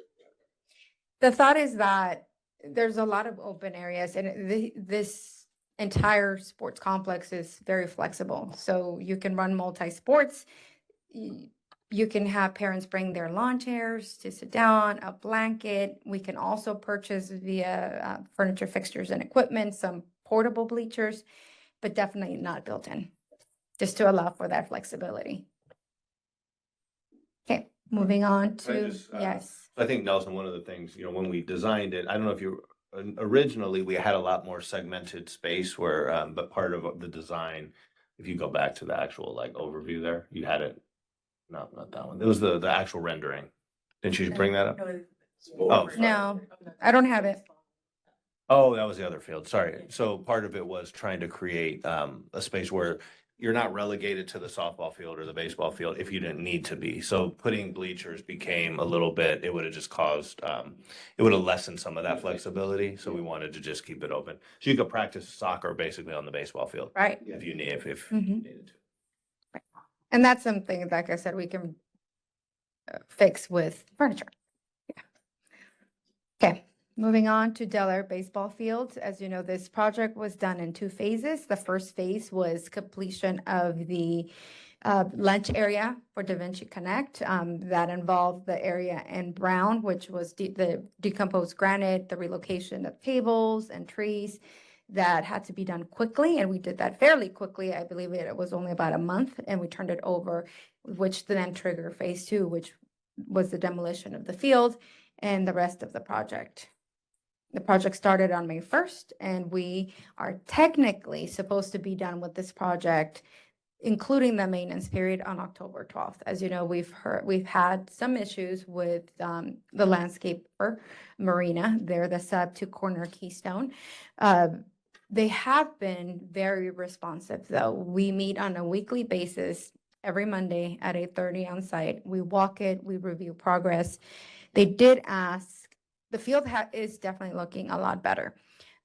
They've added a lot of sand, and I'll show you pictures in just a minute. But this October 12th date, they have asked for an additional 30-day maintenance period at their dime. They will take whatever necessary measures are needed to ensure that they turn over a safe and playable field. Did we start over with the grass?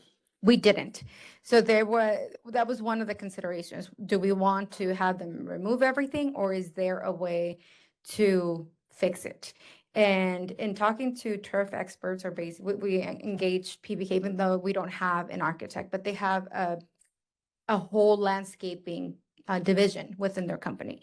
We had them come out, we had PBK involved. They've actually walked with us many times. Da Vinci, the coaches, their experts, everyone has played a key role in helping with this project. And talking to all of them, including Marina, which I'm very surprised because I have completed, in the past, I completed 17 sports fields. with Marina in Orange County, and never, ever had an issue. In fact, I shared this with Blake and my team. When I saw Corner Keystone, I was worried because I didn't know this firm. However, when I saw that their sub was Marina and the bulk of the project was Marina, I was like, oh, we're in great hands. It's gonna be great. In this particular case, the issue has been Marina. So I really think it's more of a team. The team that we got maybe was not great. However, they have brought in their supervisors, their executives. They flew one down to meet with us on one of our weeks that we met out there, and they came up with a plan of action. So what they do in some cases, so areas where there's divots, they bring in sand, they fill with sand, and then they roll and roll and roll until it's flat surface. It has improved significantly. In fact, we went out before it was extremely visible. We have since, and I'll probably show you, let me show you some pictures. It was like Let me, washboard. yeah, you could see it. It was visible to the eye. You can see here the completed DG area. It's beautiful. That turned out really nice. And that fence there in green is no longer there. It's now divided by a small, the orange fencing. What's that dirt called? It's got a name. Decomposed granite. Mhm. Right, and it's compacted to 95%. So only the top layer just moves a little bit, but everything just stays in place. And we see the kids there all the time playing. They love it. Much better area than what it was before. Oh, absolutely. And it's flat now because before it wasn't. I mean, it was like the playground was not leveled at all, which caused this to be not level at all because that whole field was not leveled at all. Here you can see when we had started phase 2, we were working on the irrigation, all the reclaimed water. So the purple pipes, it shows that it's reclaimed water. This is when they were, I'm sorry? We have all new irrigation. Yes, we do. Everything was redone. New controllers, we didn't used to have reclaimed water. So we had to work with the city to tie into the reclaimed water line. You can see when the grass was being installed and rolled. But see here, you can't really see You kind of can. a little bit, but not to the extent that once we actually started walking, your foot would do this. So this is after they had turned it over, started the 90-day period. Some of the issues initially were the unevenness, the bald spots that you can see here. And it just didn't look right. We have since come in, they have cut the grass really low. And they were so concerned about doing that just because it was going to be yellow. But we told them, we don't care about the color. We're not trying, color is not the issue right now. Our issue is it safe? Is it leveled? So, and the other thing to point out is that the grass that was installed, which is the typical sports Bermuda, goes dormant in October. So it's about to go dormant anyway. It's going to turn yellow. The good news that I just learned at the beginning of this week is that because I was already asking for pricing to hydro seed with the winter grass, that's typically done with fields, baseball fields. They said, good news, this particular mix, it's a combination of both summer grass and winter grass. And it was evident because we can see when we walked on Monday, I was like, what are all these new grass sprouts that are, I mean, they look really healthy and very different from the Bermuda. And that's when they told me that that's what it was. They were able to go back and check, and it's the mix. So that's the good thing. There's still a lot of, and this is as of Monday, as you can see, the grass has been, was at this point, it was already cut extremely low. Normally they cut it to 2.5 on their lawnmower. This was cut to 2. And it's cross section. So they do it one side and then they cross it to bring it even lower. And then after that, our team of Vicente included, it was Greg, myself, Miguel, Vicente, Blake even came out. We, you didn't do the walk like we did, but you came after. He has lived on that field, yeah. No, he came out to see. I wanted him to see what we're doing. We're not letting them just say it's done. So we walked it. So we had each a stack of green, not green, I'm sorry, oh, colorblind, orange flags. And we were walking row by row by row by row, trying to identify any areas that felt uneven and putting a flag for them. And that was this week. So by the time we were done, there were quite a bit of flags, as you can see, all over the place. But the grass is much better and it's a lot more even. So those areas are minor. It might just be because it's a huge field. So it's very difficult to identify.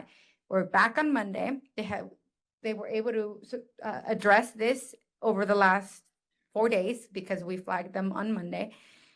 3 days, I'm sorry. They have been out there. They brought in a lot more sand. They've been rolling like crazy over the last couple of days, the entire field with a huge roller. And we're scheduled to go back on Monday again, and we'll do the same thing. And I'm sure it's going to be a lot less because they did a lot this week. And then the fact that Blake came out really scared them. No, it did. So it helped. I'm like, Blake, you gotta come out too. Did we extend the grass to the Little League area too, or did? Well, so good question. Not through this project. We just, instead of like getting sod, we actually just had a contractor go out and rejuvenate the field. It's looking really nice. They redid the irrigation there as well. So the whole grass field now at Del Air is. It's starting to come back. The issue was water. It didn't have proper irrigation. The minute you started irrigating it, grass started growing. There are some bald spots that they'll just have to seed and that'll be fine. I'm glad we did that because the difference. But is drastic. it's all looking, even though we're being very critical, it's looking a lot better. Even Blake agreed. What about the fall? Because he's the most critical of all. I thought it was interesting when I was able to walk it some time ago. Uh-huh. And the bald spots seemed to indicate some irrigation problems from the start. Has that been addressed? It was a combination. So there was an area that there was a leak, an underground leak that had nothing to do with their work, but there was an existing line when they were doing the irrigation for the smaller field. So they're like, why are there areas that are so wet? And they kept checking their timer. So they ended up turning off some of those zones because they thought something was wrong. So they were trying different things.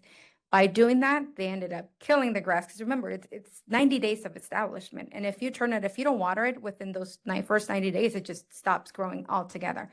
So it was a combination of that. And once they identified the leak and M&O came out, they repaired it, then it fixed it and the grass area started to fix. There are still some areas that are bald. And the reason for that is because those were the ones that were major issues when it comes to unevenness. So they had to bring in a ton of sand and roll it a lot. So now it's even, but there's no grass. Those areas will receive seeds. They'll seed it and it'll come back. I don't want them to do any seeding right now because I need to be able to see the issues before we start addressing the grass. This project among all, it's just makes me nervous. Honestly, it's the site. I feel like the site, it's the gift that keeps on giving. Because remember, SLC is right next to it. I was like, what's wrong with this site? And the good news is that they also this week started to deliver the clay mix for the infield because that was also an issue. It was quite low. They brought in quite a bit of it. When we were there, we were waiting for the skid loader to arrive. And later on, Miguel went back to confirm that it did. And it did. And the intent of the skid loader is they were bringing in the clay mix. And with the skid loader, it scarifies. And it allows for them to blend the mix with the new one. And then after it's all mixed, then they go back and compact it. So It's sort of a nail drag process, just, with a larger device. So it's like getting just a really heavy, drag basically. And in this case, it has teeth so that it could start turning the soil and then you could mix it in with the That new. seems solvable. Just more dirt. Yeah, it's just more dirt, basically, more dirt. Oh, absolutely. That's all it needed. That was, the infield wasn't my worry, it was the. It's the grass. It was for Blake. It was for me, yeah. See? Well, that was the. Even for me. Even for him. You're on it, thank you. We are on it and we are not dropping it. And they're spending a lot of money. They are. It's all on them. And we did say 30 more days. That's all we agreed, because after the 30 days, if the district is not 100% satisfied, I will start charging liquidated damages. And they're at $2,000 a day. So it's not cheap. But like I said, they have been extremely responsive. Here, so it's not about that. We Right. want to be done and done Right. Okay. Moving on to the district-wide signage project, just a few pictures, another project that was completed very quickly during summer, where we were replacing all the old school names with the new displays. Where are we on aviation on the Del Air? It's done. The one in front. It's done. You'll see it here. It's coming. We also did the ones here. You can see the one behind you, the one in the entrance, as well as off Douglas Street. Here's Del Air. The monument was done as well. The concrete monument. The lettering on Weisberg Middle School was also replaced. Holly Glen as well. And the lettering Del Air, you can see there. And then last but not least, we had a Citizens Bond Oversight Committee site tour. We do that anytime we have active projects, just to keep them informed. As you know, they are the conduit to the rest of the community, and it's great practice for them to come out and see things, not just sit in a room and we report or show them a presentation, but they love going out. And we, Da Vinci's Grace will allow us to borrow the van, and we all get in the van and drive to all the sites. And it was a long tour this time because we visited all of our active project sites. But they asked a lot of great questions. They were asking a lot of questions of the sports complex. You can see they were having fun.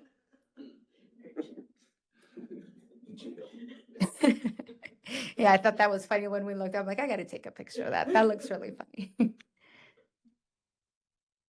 We took them to see the flooring and ceiling tile refresh. They were looking at the FF&E pilot. They were even trying it out, even the little furniture. And this is when we went to visit the Del Air field. But you can see the grass looked beautiful then, green. So color's not the issue. It was the unevenness. They thought it would look amazing. They're like, oh my gosh, it looks so great. But like, no, there's some issues we're addressing. And this is just part of the committee. This is the committee, for everybody's reference, that oversees the utilization of the bond funds to ensure. Bond expenditures. Correct. Used. Yes. And we had the auditor attend the last bond oversight committee to present the findings from the 2024 financial and performance report. And I'm sure you're going to get to it, but there were no findings. Sorry if I stole your thunder.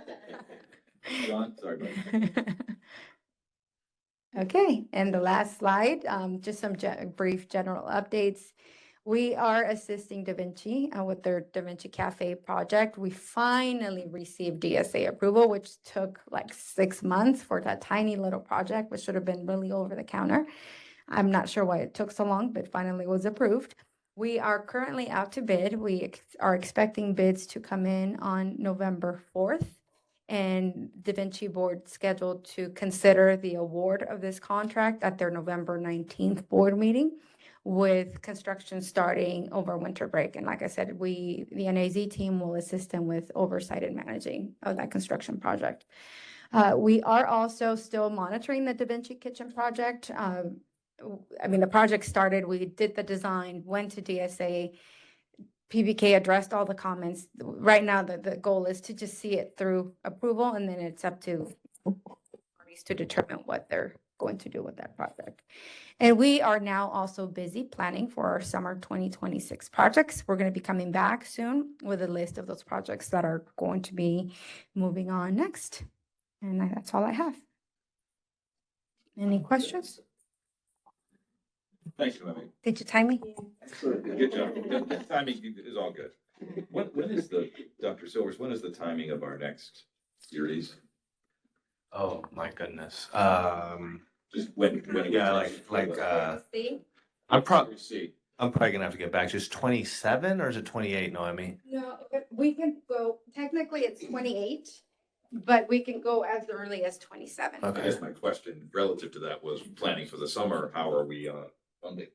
We're going to present all of that. Okay. We'll have a thorough 3-hour update.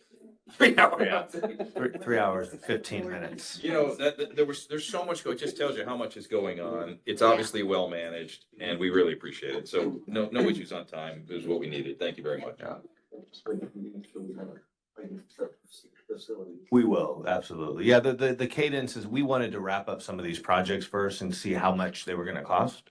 Obviously, especially with that SLC project come in, so that we can then reprioritize, you know, projects moving forward. I mean, obviously, we have to take a look at carpet and flooring. I'm sorry, carpet and flooring is the same thing. Flooring and ceiling tiles at Holly Glen and Del Air, but Del Air would be first, just because the age. And figure out, can we extend it to Holly Glen as well in this first series, in the B series, or do we have to wait till the C series till 2027? And then also, how much do we have left for furniture and how much? And the idea with furniture is that we would, I think I shared this with the board, but the idea would be we'd start at 8th grade and work back down. I mean, hoping we can get at least 6 through 8. You know, ideally we get, you know, 4th and 5th grade as well. But certainly what I can assure is we're not going to get to any of the lower grades in this series now. It's going to probably be the third or series C or D, you know, when we're actually getting into our youngest classrooms. But yes, we'll bring that back to sorry, I digressed a little bit. We'll bring that to the facilities. Yeah. Easy. Yeah. All right, we're going to move forward to item number 7. It is a discussion item. It was brought to Rogers and my attention that there was some conversation desired to be had relative to our board resolutions. And the board resolutions that we have asked Dr. Ingram last year to create a list for us of the resolutions, including, for example, the 3 or 4 that we have this evening on our list. And there was some conversation regarding, do we want to have, and I'll try to do my best to consolidate this for the board here, and if I miss something, please fill me in. Please add to it. Basically, the conversation, as I understand it, is, do we want to have individual resolutions that may leave out reasonable and groups that we should recognize, or do we want to have a singular diversity, equity, and inclusion resolution that is recognizing all? And I think that's generally the conversation. Yeah. So I know, Rebecca, this was something that was important to you. I'm gonna turn to you to have to offer your thoughts here. Now, this is a board discussion. There's no action here pending this conversation. We'll bring an action at a future meeting. Rebecca. Yeah, I think, can I just couch it for Rebecca? I think there's no action here. Obviously, it's agendized here as a discussion item. What we would like some direction from the board, though, at least with you know, a straw poll in some ways, that we would bring back at the next board meeting, either a general resolution to be approved, or the slate of resolutions for that we've approved in the past. I know Dr. Ingram, you know, Rebecca's been on that team. We had a committee that kind of went through that. So I would say that we'd want to bring that back with those resolutions attached as well. So I guess while it's not an action item, we would like some direction on what to bring back at the next meeting. Okay, with that. So I think there's a couple of things that had, you know, I think we had heard last year at some point that someone thought that maybe we were doing too many things in the meetings. And my argument has always been that we should do as much as we can to recognize our populations. And I actually think that it would make sense, like last year we adopted a slate just for 1 year, which is part of, I think, the reason why we're having the discussion now. I actually think that we should adopt an evergreen slate of resolutions, meaning a list that we sort of have in place until we change it, right? So that we don't have to have this conversation sort of year after year. It would stand as our policy until the board formally amends, either by removing or adding to, and it would sort of remove the need to repass this list year after year.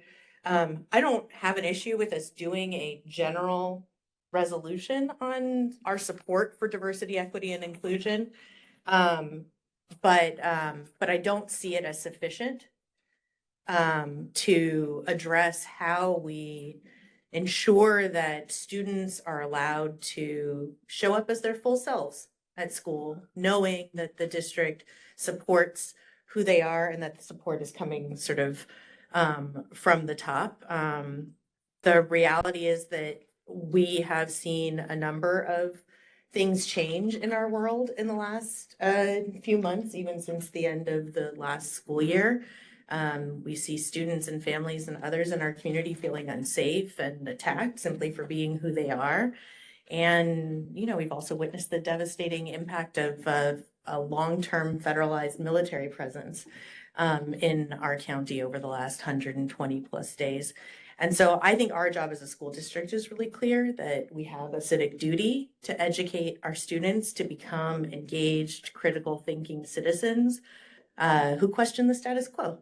And educators, I believe, are here to teach our children how to navigate the world around them, how to be full participants in that process. And the way that we do that is by asking our children, our students, our teachers, everyone to show up as their full authentic selves. And we have to do the same if we're going to impart that wisdom and knowledge to them and allow them to receive it. And I think the board has to lead by standing in solidarity with our community and our students, staff, and families, and encourage everyone to embody our district's values and dedication to serving the whole child. Right? One of our key pillars is that we serve the whole child. And I'm also proud to serve on a board that really puts our students first.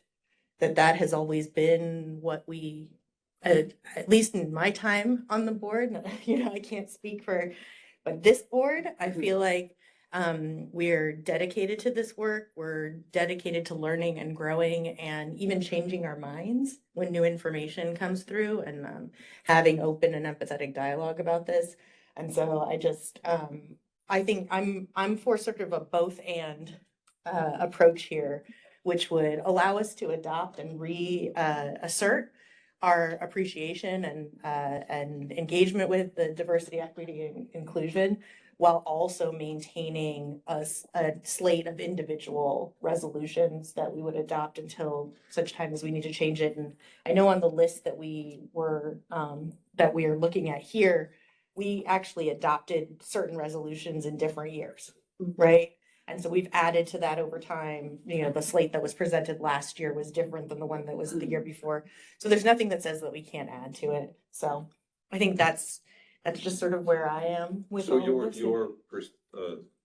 what you're putting forth is perhaps in every board meeting, we would have the general statement and the individual specific statements? No, I think that this general statement gets read, you know, gets introduced once a year, you know, can either be introduced once a year. Quarterly, Right, not something, every month. right, not that we'd say it every month, just that this is a reassertion, a proclamation of the district's commitment to DEI. And then we also have whatever resolutions we're going to adopt for that month as part of the consent agenda, as has been our practice, which does not mean that we're reading out every resolution.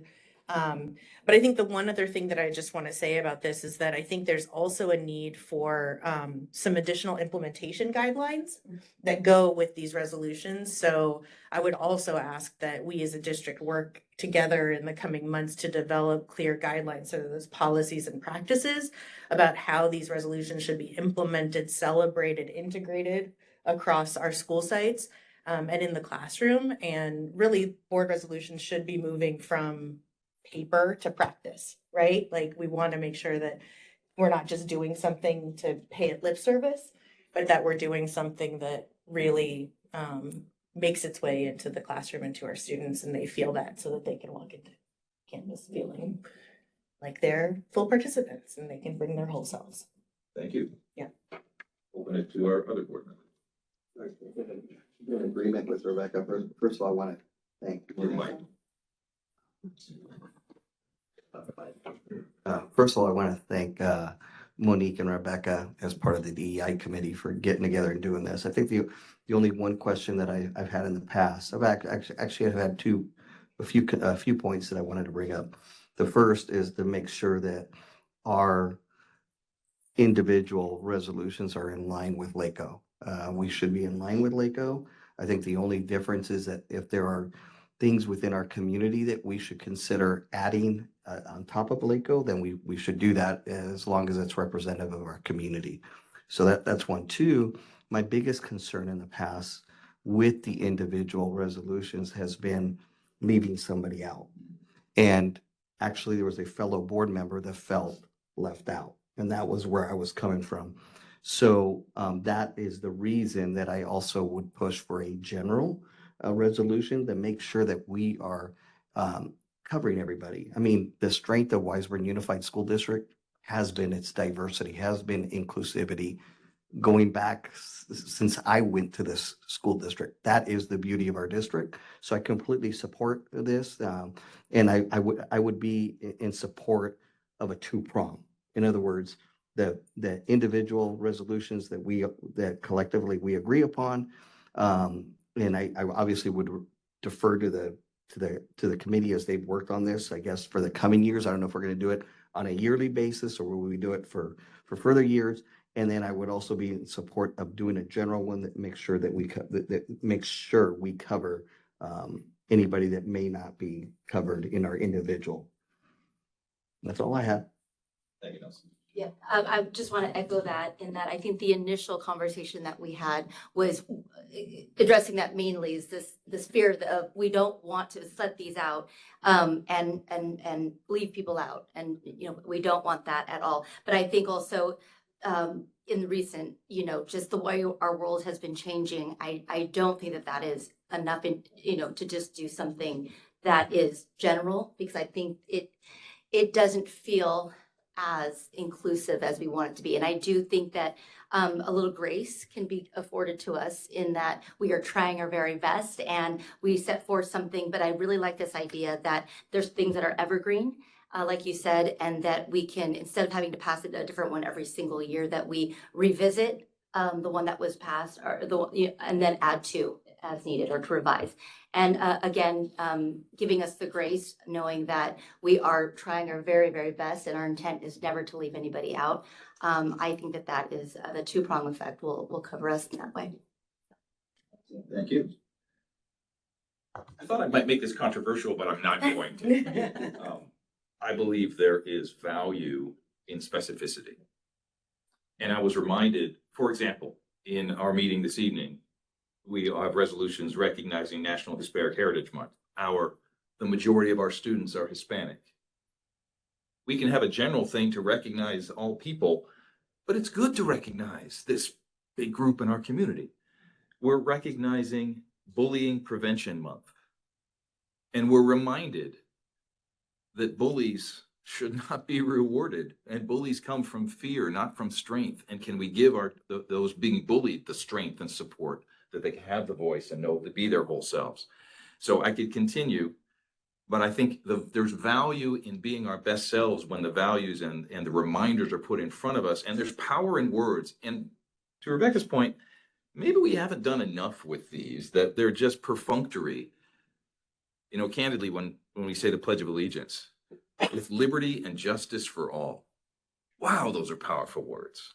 Wow, we can live into them and embrace them, and that'll make us better as a result. So I absolutely embrace the specificity. I agree with everything you've all said. I don't think you need any clever, creative directive. I think this is pretty clear. Any final comments from anybody you wish to say? I would just add to that is that I agree with, we said should be actionable, shouldn't be just a resolution that we're passing. And I think that we've seen that, and I want to commend actually Monique, because she's done that, I think, in the presentations when she shows her presentations, whether it's once a quarter, that highlights some of the things that we've done. So that I think we are doing that, but I agree with you. I think we need to make sure that whatever resolution we're passing, that it's actionable, that it's not just a resolution that passes. And also attainable, right? We want to make sure that it's standardized across the district, but yet very attainable and realistic for it to be implemented across or asked to be, people be willing to do it, make sure that it is something that is attainable. The last thing I'll say is that there was a whole team that came up with the slate and came up with the ideas for how we should be recognizing and implementing these. We met, Monique's gonna correct me, I was there with Dr. Ingram, a number of teachers, parents in the community, other stakeholders participated in the development of that curriculum, came up with a whole host of ideas that I think were implemented last year, whether that was assemblies or, you know, things that they could do in the classroom, things in the newsletter, all kinds of stuff. And I know we've talked about, you know, additional ways. So I just want to make sure that we're continuing to do that. And when I say that the slate is evergreen, I mean that, like, unless there is some other indication from the board that these recommendations will just on this cadence continue. So like in September, we would expect to see the Hispanic Latinx Heritage Month resolution. You know, in whatever, April, we have the neurodiversity resolution. Like, it just, without the board having to necessarily pass a new slate for the coming school year, just so we don't have the issues that happened this year where it was unclear. That's it. Questions, Dr. Silva? No, I don't. All right. Well, thank you very much. Thank you for that discussion. We will move to item 8, reports and information, starting with board member reports. Mr. Martinez, we'll start with you. I don't have anything this evening. Well, looking at the time, we appreciate that, sir. I am just grateful for the time that was put into those presentations. Thank you so much. I love hearing about all the great things that are going on in this district, and it is always just energizing to see. So thank you for that effort. Thank you. Go ahead. Thank you. So of course I still have something to say. Neil mentioned that it's a Hispanic Heritage Month. I'm grateful that even despite the oversight that we now have part of our agenda, that we're going to be adopting the resolution. We're coming to the end of that. When I joined the board 4 years ago in 2022, we actually weren't celebrating Hispanic Heritage Month with the resolution. And that changed because of my comments and making sure that we were doing this. I'm also grateful for the discussion tonight. We celebrate the histories, cultures, and tremendous contributions of people across the Americas by looking at this month. And as a proud Latina with roots in Spain and Mexico, I want to specifically recognize the immense contributions of Latinx people that they've made to California and the United States. And I also want to remind us that Monday is also Indigenous Peoples Day, and want to recognize the sovereignty, resilience, and profound contributions of Native Americans. The history of forced removal, displacement, and assimilation, things that we are seeing today, is real and relevant here in California. And it's vital to acknowledge that we're holding this meeting on the unceded land of the Tongva and Gabrielino people. I also was down in Orange County today and got to witness a beautiful ceremony for a land acknowledgement, so it was also on my mind. I think most of the rest of this I've already said, but I do want to mention 2 other things. On, I believe it's October 20th, I'm going to be participating with the district, correct me if I'm wrong about the date, with the Jewish Federation of Los Angeles to talk about how we're making sure that we do provide a safe and welcoming environment for students of all faiths, but that we're addressing issues that some parents have raised with us and that have come up at our different school sites. I wear lots of hats as a Jewish woman and as a Latina, and just as a woman, but also a member of our DEI committee. I'm looking forward to participating in that conversation and to hearing from them and the parents and others who will be present, so that we can have an open dialogue and figure out a path forward for maybe some changes, maybe some acknowledgement of practices. So looking forward to that. And then I also just want to shout out WEF they have their trivia night tonight. We weren't able to be there. Sorry, I didn't get to beat everyone at trivia, but that's why they held it tonight. But I hope it was a great success. And all the dollars that they raised for that go back to supporting our arts and music and healthy lifestyles, STEAM education across the district. So thank you to everyone who bought tickets and participated in that event this evening. Thank you, Rebecca. I want to recognize and thank and acknowledge the cabinet and the team for their diligence in addressing student wellness and safety, social, emotional learning. And thank you for the efforts, because I know it's a conscious effort. It was in your, Yana, in your presentation tonight as well. In that same spirit, I also want to take a moment to recognize something I think we can do better. We've had this conversation for many years, and it continues to be resonant. It keeps coming up, and I feel like we can address this. And that is, in this recent season, I've had a number of Jewish families reach out. I want to recognize this and make the same statement about all faiths. This is not an issue for one faith, but all faiths and particular issues. And I realize we've made the difficult decision with many competing interests not to close schools on any of these religious holidays. But I think we can do a better job making all students feel welcomed and respected. I do want to acknowledge that it is complex to recognize diverse traditions without making people and students feel singled out. So this is this balancing act. But I think we can do a better job of doing this in a positive, inclusive, and educational way, so we can make students see themselves reflected and respected in our schools, while helping everybody else learn about the beauty of different cultures and faiths that makes our community so rich. So I remind us that there is Baha'i faith, there is Diwali coming up, there is the end of Ramadan coming up, and I just want to be respectful of all these. And again, it's a balancing act, but I ask that we bring consciousness and sensitivity and accommodations to our best ability to recognize this. And Diwali was just recognized as a new state holiday for next year, right? Or a new day of recognition. So governor just signed that, I think, on Friday. I think one thing that I might add to that, is that one issue that's, I've seen some of the recent emails from the community. One of the things that is probably occurring is that our calendars, and when I mean our calendars, we're one community, and the community looks at us as one district, and our calendars, and I'm talking about Weisberg and Da Vinci, are not aligned, and that's presenting the problems for us. And so I think that might be something Something in our 3x3s we can bring up this conversation for sure. Yeah, we should put that on the agenda for sure. I have no other comments, except thank you all for being here, and thank you for your ear.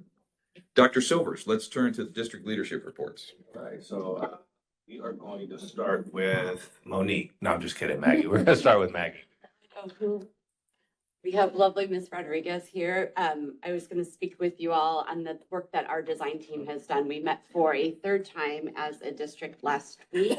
We have 20 awesome teachers, Ms. Rodriguez being one of the representatives from kindergarten, who is going to give you the brief update of some of the big decisions that we're moving forward with, and our kind of stamp of approval as a committee, our recommendations to the entire rest of the school district. Hello again. Oh, yeah. And you don't have just 3 minutes, and thank you for hanging with us. There we go. Okay, so good evening, board members again. My name is Maria Rodriguez, and tonight I was invited by Maggie Mayberry to share about the work that the Weisberg Assessment, Grading, Reporting, Design team have accomplished thus far. So there's a big shift from traditional grading to more equitable grading to alternative grading, and that big shift has occurred over time, but it's our time to get on board, right? The traditional grading system does not inform the stakeholders of what the student has actually learned. It gives negative connotations like F for failing. It is not accurate grading. It does not always give feedback for improvement, and it does not always give multiple opportunities to improve. On the other hand, we want our new grading practices to be equitable, to be standards-based, to have feedback for improvement, and to give students the opportunity to show what they are learning in a variety of ways. To illustrate this idea, I want us to go back to memory lane to when we all took our driving test. Do you want to go back? Let's do it. All right, so when we took our driving test, we were given 3 opportunities to pass the written test. And myself, I didn't pass it the first. I didn't pass it the second. I passed it until the third time, and it was good because then I would have to have paid again. And so they did not take an average of all tests. What they did is they took the test that I passed, and they did not care if I didn't pass it in the past. And so that is what we are doing. We are trying to see where the child is at this moment. We don't want to ding them for what they did not know at the beginning of the semester. We want to know what they know now. And we want them to give them feedback along the way so that if they are not reaching those standards, they're able to reach the standards by the end. And so we want to be able to give them these multiple opportunities. So what have we done so far? So far, we worked together in November to put all these ideas together. And it's been a struggle for us because it's a mix of people. And what some of the members said is that we've had a lot of spirited conversations. And the spirited conversations are not just within each other. It is within ourselves. So within ourselves, I would go back and forth with ideas on this is how we used to do it. We have a 4-point grading system, and why is this important? And so we've had to have these very long conversations, but essentially we did come up with the help of a lady named Brianna, Holly, and Katie from Learner Center Collaborative. We've developed a philosophy. So before I move on, I just want to say that it was really muddy, that first and second session. First they presented these ideas to the whole staff at a PD. Then once we started with the design team in session 1 in March, that's when we started developing the philosophy for assessment. We really made sure that we finished that philosophy for assessment in session 2. And then we did one more. And in this one, what we developed is we developed a grading system. And it was like 12 angry men in there because they would ask us to vote. Like, do you think that it should be a 4-point grading system, or do you think it should be a 3-point grading system? And so they had us vote on on the digital form, and there was like a bar, right? And there were 4 people who still wanted a 4-point grading system. And so they were like, well, it's anonymous, but anyone here who chose the 4, do you want to say why? And I was like, okay, it's me. And so we needed to have those conversations as to why it was important to have the 4 or why it was important to have the 3. And essentially the recommendation finally come to a 3-point grading system. And the idea is for the child to do you have that one pretty slide where you have where the child is not yet emerging and has met the standard, right? There was the ones that the teachers really liked was where it was like a little kid who was learning to surf and he was on the sand. Then he was boogie boarding, and then at the end he's just like being able to surf. And that visual really helped a lot of us because a lot of us really thought about that extra number 4. That number 4 means like above and beyond. And so a lot of us had to really cope with the idea that we don't want to say like, oh, this child is above and beyond, because then above and beyond means that they would be stepping into a next grade level. And do we really know what that teacher in the next grade level is teaching? Well, so the recommendation has been to go with a 3-point grade level. Can I go back to the timeline for a quick second? Oh, this is how it was. Do you see it? Let's go back for that. Do you see? Finally, they put me over. I was able to agree to get onto the 3 proficiency levels. But can I go back to the timeline? The timeline is going to show that we are going to continue to now create the report card. Then we're going to have a prototype And we are going to start using that prototype this semester 2. So in semester 2, we are going to, the teachers are tasked to grade using both report cards. So we're going to be using the new report card, and we're going to be piloting that report card, and we're going to be using our old report card. At this moment, we're also asking for time to get feedback from teachers. So we've presented this information to the teachers in a 10-minute presentation, but now we're going to have the teachers have some time in TCT to really like think about it, because we are, as teachers, we felt very uncomfortable in knowing that we were making these huge decisions, knowing that perhaps the teachers were not ready or on board. So we are taking that time to communicate with them, and we are expecting to use a new report card in the 26-27 school year. Let's talk about, I just have one more thing to talk about, is the assessment. Do you want to talk about the assessment, the philosophy of assessment? Well, it's just our shining North Star. So like all our decisions have been based on that philosophy that we built, and what really helps like Mrs. Rodriguez and the team, you know, develop and with the third proficiency through the 1 through 3 proficiency. So I mean, some of our next steps are, what do those mean? You know, really defining what those are out, and then like categorizing ourselves and making sure we're all aligned with what that looks like in each and every standard that we're going to be reporting back to families on. And so this is really exciting for our team. I mean, our team is lucky we're going to be able to provide a stipend to them, because, you know, doing 2 report cards is very difficult. You know, in the LREBG presentation, we left a buffer of $15,000 that we're able to use to build and, you know, give our teachers that time and get the feedback from our community if this is working. But it's exciting to hear like our own members getting in front of their staffs. We're hearing feedback saying like, staffs are like, thank you to you guys for taking this responsibility on for us and being the voice of all of us. So thank you for that, and for every member of our design team, because this is really, really hard work that they're just embracing and doing so very gracefully. Thank you. Is there any model you can show us? We only have the 1 through 3 proficiency. And so we've actually been, you know, one thing that design team members have asked is just to look at all of our local districts are using the system. So we're lucky, we're reaching out to the Manhattan beaches and to the Torrances and to the, you know, the Hermosa beaches for theirs to kind of start. And that's gonna be something we're gonna actually do in our next session, is looking at those as like some initial prototypes for what this is gonna look like. Mr. Martinez, I think you had a question.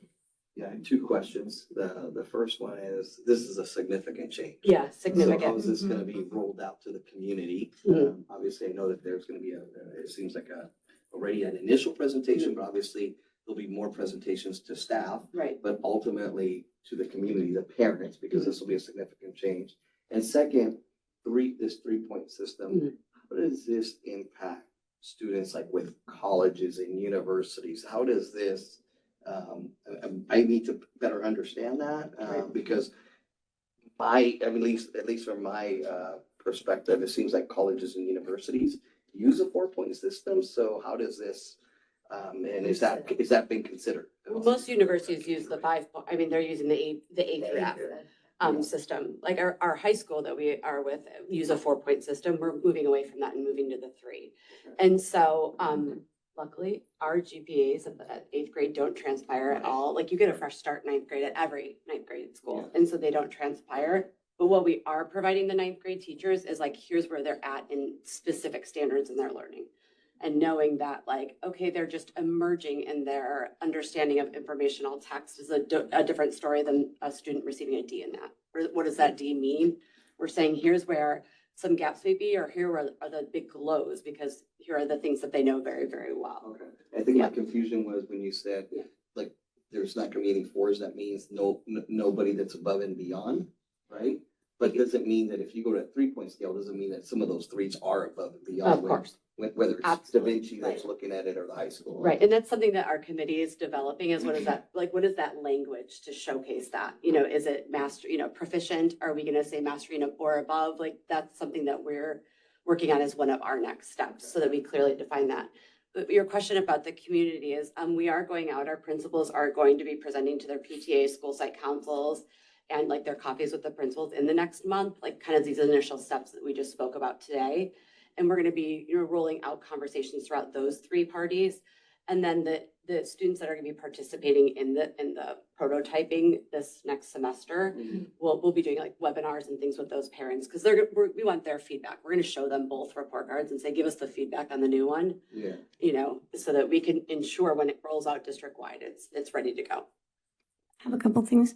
Well, Kiana Clark has already presented to her PTA. So she has already shown this slideshow to them. And then the other thing is that for the above and beyond, we were thinking that a lot of this information should be part of the comments. So in the area where we are going to have comments, this is where we would say this student is performing above and beyond in this certain standard. And because it's going to be standards-based, the standards-based is going to be a moment where you can specifically know what essential standard the student has achieved. And so versus what we have right now is a first grader, second grader, third grader gets a grade for reading, and they just have an A, a B, a C, or a D, and F. So that A through F in reading gives you very little to no information as to what the child knows. When it's standards-based, then you're able to see per standard, per essential standard, which every grade level has already chosen what the essential standard is going to be. So it's not going to be a report card that has every standard in the book, but the most essential standards. You're able to see what standard each student is going to be proficient in. And so it gives you more information, receiving it as a parent, receiving it as the next grade level, what the child is proficient in. So even though it doesn't show, okay, this child is a shiny star in this area, the comment area will have that. Just a point of specificity. So I'm assuming it's mastery-based grading concept. There's going to be multiple standards. How many on a particular report card? It's going to depend on the subject area, how they're defined. So where we've done a lot of our work at the elementary level has been, in reading, literacy, writing, and in mathematics. And then each grade level at the middle school or in each subject area has developed their essential standards. So like their, social studies are going to have what their essential standards are going to be. So they'll be very detailed. Instead of just a social studies grade, you're going to actually see like how a student did in ancient China. How did they develop in that standard? So it's going to be more specific in that. But with really the TK through second grade team is really going to have the foundational skills of literacy are what their essentials are. It's going to look different than just reading. Yeah, no, I just a comment and a question. So I think one, I've been in favor of this move for a long time. I think especially as we think about like our students with special needs and how they are assessed and penalized in the moment for not turning in homework on a certain time frame or reaching a certain thing. And I think this will give us, for all of our students, a more equitable way to assess them and to demonstrate how they're going to where they are and what they need to work on, and sort of help both families and students feel that they, can really have that information. So I commend the team and everybody for taking on this work and making sure that we're, finding an equitable way to allow that to happen. The other thing, I guess this goes to on the other end of the spectrum, we have our students who are like in GATE or who have been, identified as having extraordinary abilities and things like that. And usually we have like honor roll.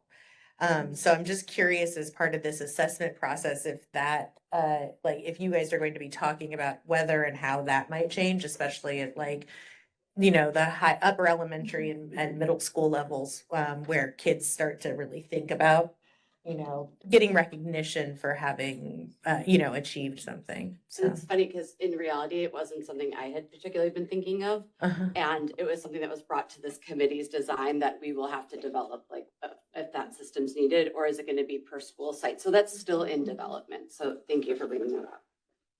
I think the point of their question that I wanted to make sure that we looked at was, thinking about this point system for as a report card reporting. is it going to extend to, all the other assignments? Obviously it lends to it, because I know like for Da Vinci, that every assignment has a 3-point system as well as in the report card. But I know in a high school level, kids need to know kind of where they're at. And so a lot of times there is a percentage that is equated to that 3-point system.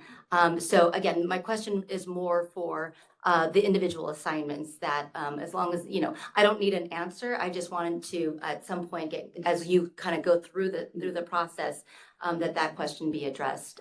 Because yeah, I think it is important, especially through a middle school point of view, if they're going into Da Vinci. I love the alignment of it. I just wanted to make sure that it's clear about what the expectations for the teachers and their grading per assignment will be. Because, if you were to kind of do the equating, a 3 is considered 75% and above, right? And that's a very large range, right? So, I mean, in a very historically, like that's how we think about it, right? Like that's our generation of how grading went down, right? So, yeah, that would be my question. And that's definitely something we've already begun in that discussion, because what our next, steps is to create rubrics that are very clear to define what does that 3 mean and what does that mean to master that skill, because we need to tell students what that is, right? And so, are we clearly identifying what an A is? That's where we're like, we don't feel we are. And so now we want to ensure this is what it looks like when you master this skill. And now let's teach it to you. And now we're going to assess you using this system. And so it most likely will, in my opinion, transcribe down to each and every assignment. Yeah. Sorry, just something that just made me think of it. I know in the middle school in particular, they give like sort of marks for effort, right? Like how are kids, like showing up and participating in class and that sort of thing. So like, where will that, be on any report card? Like, will that still be part of it, which is part of the, like, are you doing the homework? Are you showing up in class? Are you prepared to learn, those kinds of things? The letter that, the letters, effort letters. For that is what we're calling the work habits. It's going to be work habits and citizenship. And so in moving to a more equitable, we don't want the effort to be part of the grade. We want those work habits and behavior and citizenship to be something completely different. And we are trying to move away from like the outstanding, satisfactory, needs improvement, ULS and U. We want it to be a little bit different. So one of the things that we talked about is that we looked at different school districts and how they handle. And one of the things that we feel comfortable with in Wiseburn is to have it more as in bands of grades. So the lower levels would have their work habits, study habits would be kind of like more developmentally correct for them. And so then the middle grades and then the upper grades, but that for example, in the middle school, they cannot, every teacher would not be able to give a work habits, a whole list of work habits grades for every child. So they have to figure out how they're going to show those work habits, citizenship, behavior grades. And even those words are kind of like still up in the air as to what we want to call them. But it's going to be a separate place in the report card and how it is that we want it to show, but we don't want that effort to be part of the grade. We want the grade to be what you know, not how you got there, like what you know today, what is in your brain. And so, for example, just a big example is going to be if a kid walks in and knows everything on, in Algebra 2, and he's going to get the grade for his Algebra 2 knowledge, not because he sleeps in class, right? That would be a totally different. That's mastery. Yeah. Right. So I want, Yeah. so just a couple of things, but I get that. I think it's a philosophical statement, a question and a naive concern. And before all that, thank you for including the teachers. I'm so concerned about the burden this puts on teachers. So I'm just hoping that this isn't overwhelming. So that's just a statement. The question is, what happens So the philosophical statement is that I love the idea of not there yet from the perspective of you haven't shut down. You haven't lost, you're not failing, you still have a chance. I like that philosophically, I like where we're going. My question is, what happens at the end of the year if they're still not there yet? What does that mean for the next grade, for that we're still not getting them there? What does that mean? I mean, the idea is you're not there yet, but you get there. What if they don't get there? Something we're working on as a district is through our PLC process is our MTSS, like our multi-tiered systems of support. So immediately we would like to put you into tier 2 and tier 3 intervention.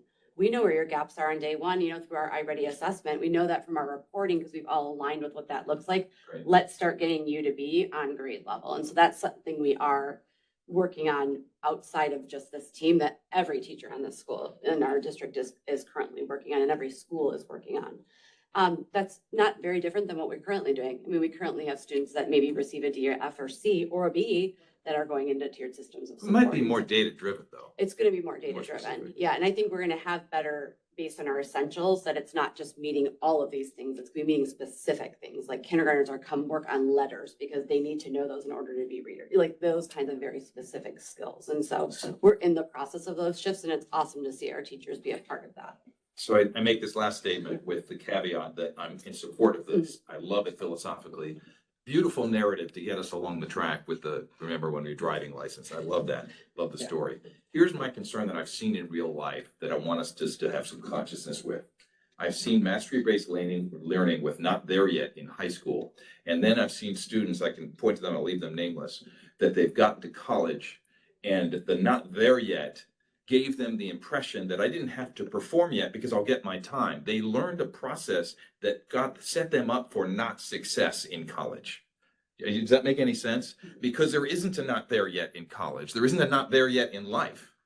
So it's a balancing act. And again, I go back to, I'm supporting of this philosophically, but that scares me a little in terms of what we're teaching the children about how the world works. I leave that there. I would like to invite you to start listening to the grading podcast. The grading podcast has changed my way of thinking. And so one of the podcasters is professors at Cal State LA. And they are the ones who are really piloting and really moving forward with the colleges having a not there yet philosophy. And it doesn't mean, and she says, one of the things is that when my students come to my course, they are really thinking about how do I get the extra points? How do I do this? And they're not worried about what they're learning. And the idea is for us to shift the mindset from how do I pass the class to how do I learn so that I can move forward. And so there have been students where she has had to create this grading system to the not yet. And the kids who she gives that grade to not yet, maybe because at that point they have to go to work, they have to do all these other things that at this moment you are not yet there, but something in the future might get you there. And the idea is that whatever gift mentally we all have, we all get to our goal if we persevere. Right? If we get to this moment of perseverance and we want the children to persevere, we have this not yet, but you can if you persevere. Well, I like the conversation. I love that you included links in the PowerPoint, but they did not work for us. So that would be helpful to have those links. And thank you very much for the presentation. Thank you. Thank you. Thank you. Right. Yeah, big topic. Should I keep it going, Neil? Dr. Silver, Hey, superintendent's, Monique? report. A couple more. Keep district going reports. with district reports. Yeah, yeah. Monique? All right, just quickly, item 10.4, resolution for Red Ribbon Week. Obviously, there's a focus for Red Ribbon Week on drug prevention, but in the resolution, we also discuss the health and just what general well-being of students, which is a big emphasis with our students when we talk about Red Ribbon Week, especially our younger students, but also our middle school students as well. And so this year, As a part of that, there's a focus on suicide prevention. And so our middle school is partnering with Dee Hirsch Mental Health Services and Suicide Prevention Center to offer 2 parent education opportunities about suicide prevention that aligns with an assembly that all middle school students will participate in as well.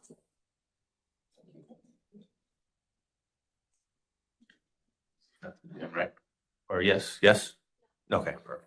Okay, sorry, can I move on to superintendent? Please. We're looking at you. Okay, I do have a few updates. Today, had an opportunity a couple weeks ago to go join the Southern California Superintendents Group. It's I think I'd share with you, there's 50 superintendents in Southern California, from Fresno to San Diego to the border, basically, that are part of this group. And one of the things is really, we're talking about change in education. We're talking about transforming education and things like that. And it's the only reason I say that is because shortly thereafter, we hosted, and I want to thank Summer Graves, who's not here, but we were able to host Dr. Carol Basile, who is the Dean of the School of Education at Arizona State University. It's the largest public school of education in the country. I think she said they have 10,000 students or something like that, if I may have missed. And when Nisha and I went out to Arizona with our colleagues from Da Vinci, we had a chance to sit at a round table with Dr. Basile. And one of the questions that I asked was, how do we crack the code on, teaching and learning, particularly in these hard to teach or subjects that we're seeing the biggest gaps, particularly with our Black and Brown students, under-resourced students. And, so I talked a lot about literacy, about mathematics. And, she shared this idea that the system has been the system has been built to the average. And I mean, we're talking systemically going back, long time, and we're still operating very similarly to the way that we were operated when education as it is was created. And kind of goes to, this conversation on grading. Thank you, Maria, for sharing that. It also even goes to how we approach mental wellness, mental health of our students. It's how we recognize, groups, within our organizations and so forth. But what it comes down to is this idea of change. And it reminded me of a gentleman I saw speak many, many years ago. And does anybody know how wide train tracks are? People are going to get tired of me using this analogy, but I'm going to do it anyway. 4 feet 8 and 8.5 inches long. And the idea is that those are still, that metric is still from the Roman chariots that pulled, the horses that pulled them. It's basically the distance between the horses behind, and then the ruts that were caused by those wheels, by the wheels as it was pulled. The reason I say this is because today our 200-mile-an-hour trains, or bullet trains that are being designed and used, are still at 4 feet 8 and 8.5 inches long, despite the fact that engineers have long said that if with different dimensions, wider dimensions, that it, or even, who knows, but I'm not an engineer, but whatever that would be, that you could do it better and you could do it faster, but we stick to that. Same with the keyboard. Our QWERTY keyboard was based on the fact that it used to jam when the old computers used to jam. So they were slowing people up with the keyboard that we have now. So we created a system based on old facts. And so it just brings to mind this idea of change, this idea of average, this idea of why we do what we do. And we could easily continue to build train tracks at 4 foot 8 inches, 8.5 inches wide. We can continue to use the QWERTY keyboard. We do that. But, I think what we're asking now is how can we do things different to get outside of the average? How can we look at education in a way that's different? And that's what Dr. Basile was sharing. And so one of the things that she brought to us is this idea of the next education workforce. And that next education workforce is a chance for us to sort of reimagine the way teaching and learning happens, the way that teachers collaborate, the way that students are instructed, the way that classes are created, and it balances this idea of autonomy and accountability together. So teacher autonomy, teacher group autonomy, or team autonomy at grade levels, as well as accountability. which has typically been sort of opposed, right? It's like accountability and autonomy kind of haven't operated in that same spectrum, if you will.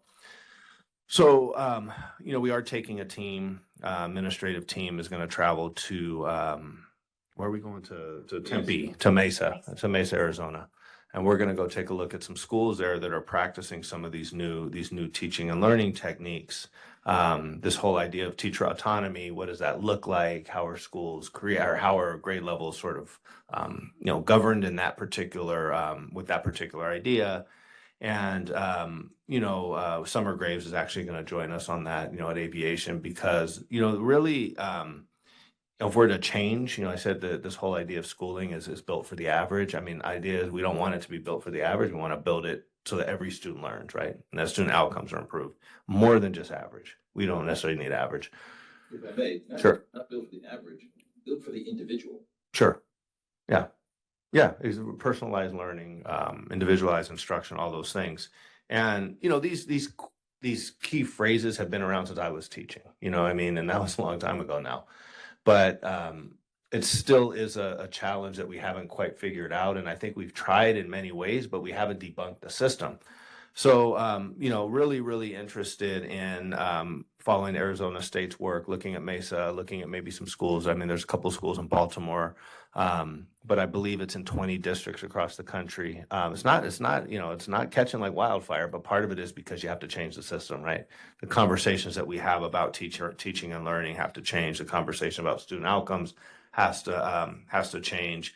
And, I think that this is a really, really meaningful conversation to have. Because, we could continue doing what we're doing, and it's built to do that. West Ed said that too, big research company in education.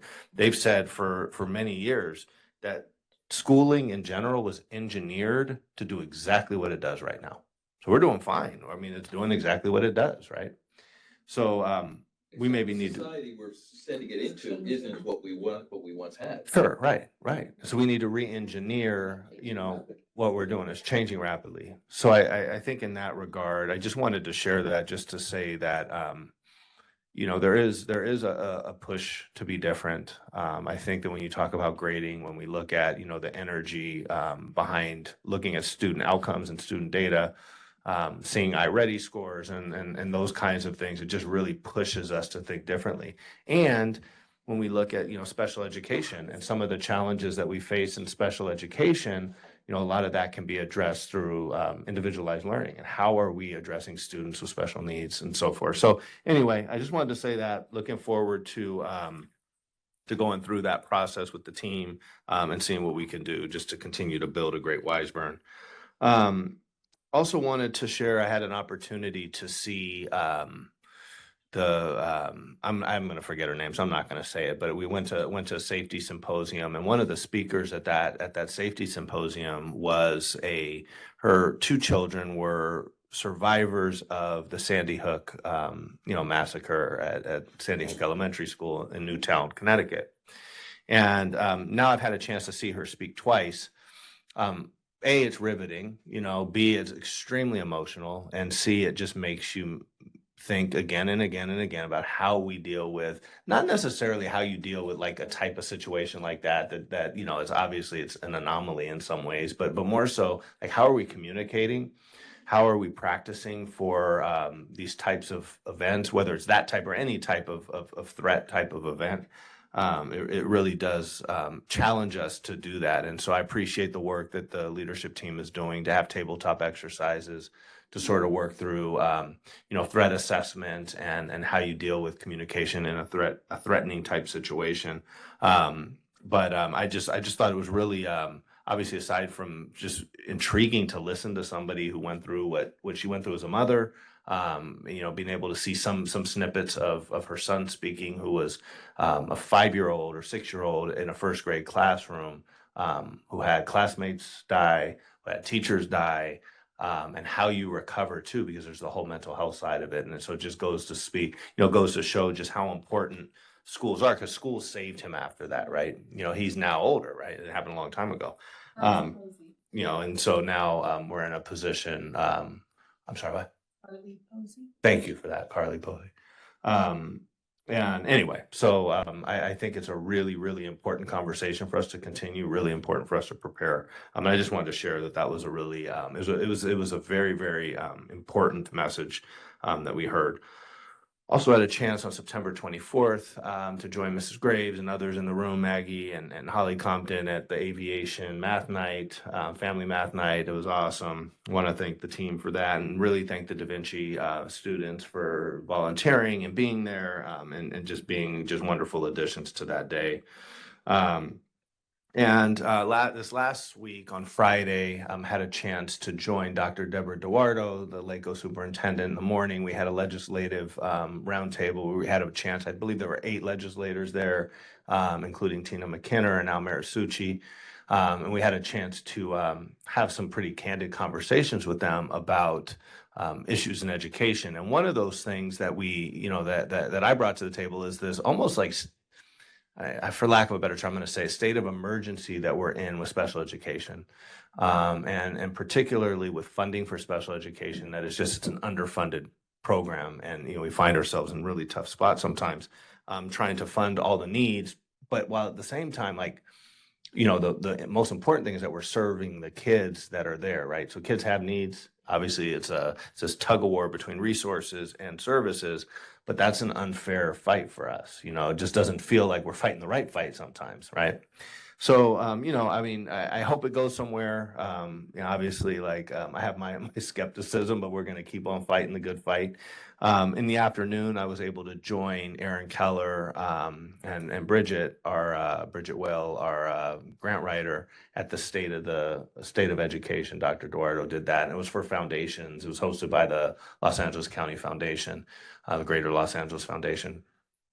So really enjoyed that too, and listening, to Dr. Duardo and sort of the key, I guess it would be key issues that are facing education right now, and what we're doing to sort of combat those things, and what LACO is doing to help support that. But more and more so is just really being in partnership with WEF, and it just was a nice event to be able to be at. So with that, I will stop. That's all I have. Thank you. Very exciting to hear the conversations we're having, the big picture issues we are addressing, and proud to be part of this movement. So thank you all. Yeah. Let us move to From the Public, number 9.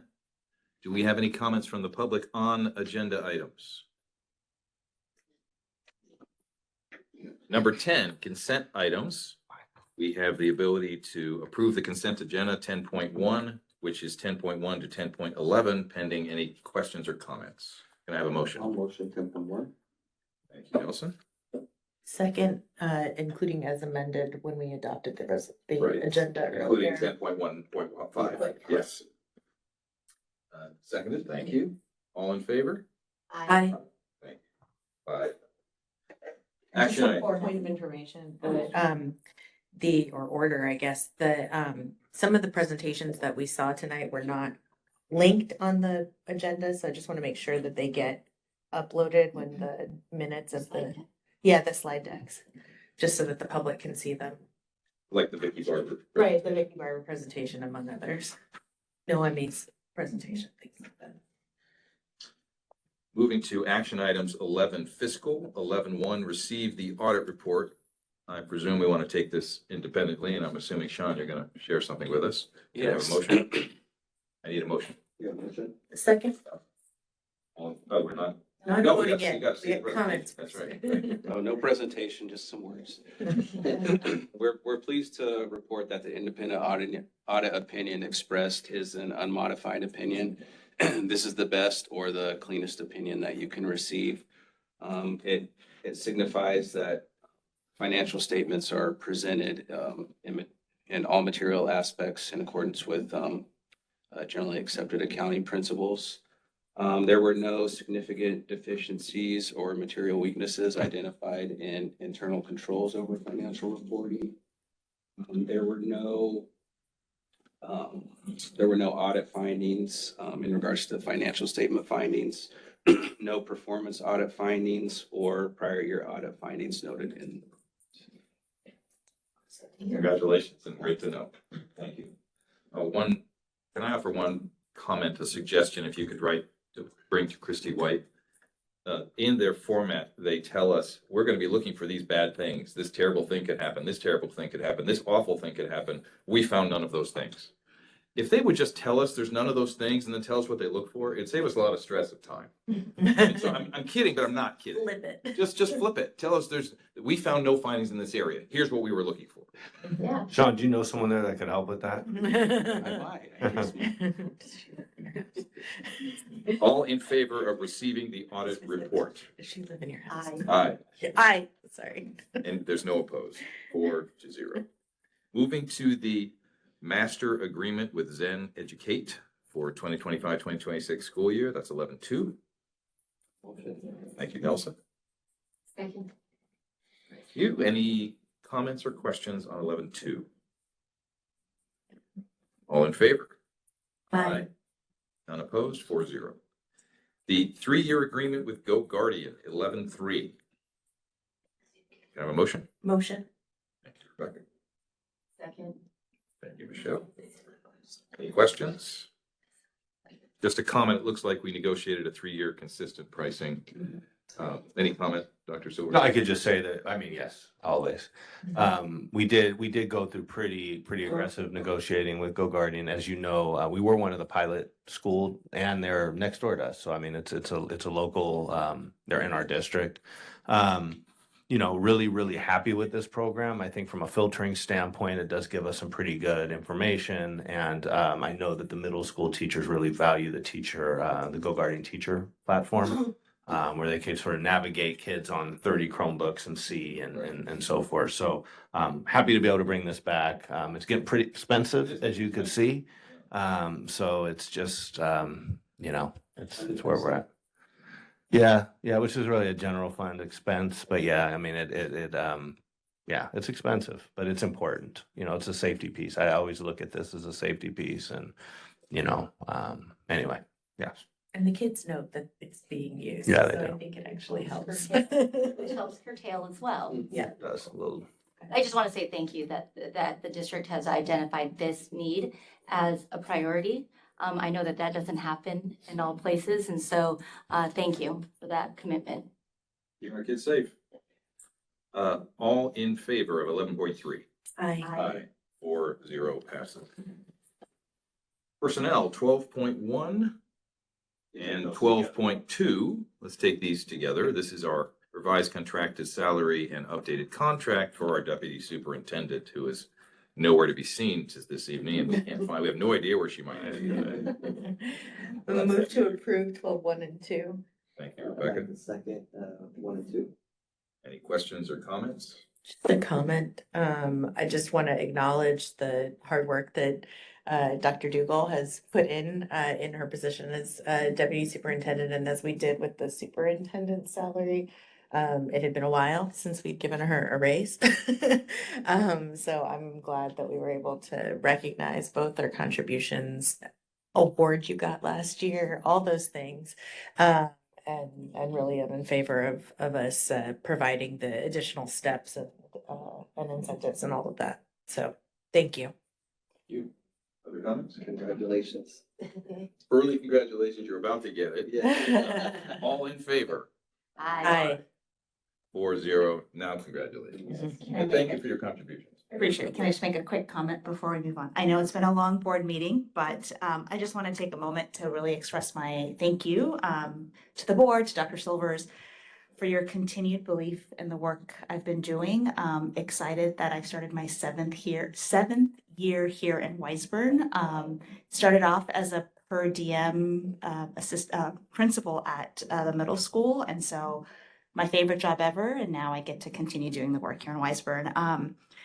I say this wholeheartedly, that the work we do together, every day, it fills my bucket every day that I come into work. And so it's really about the team. It's really about the passionate people, the teachers, staff, everyone on our sites, that we share the same value in caring for our students in the community. So I appreciate it and thank you very much.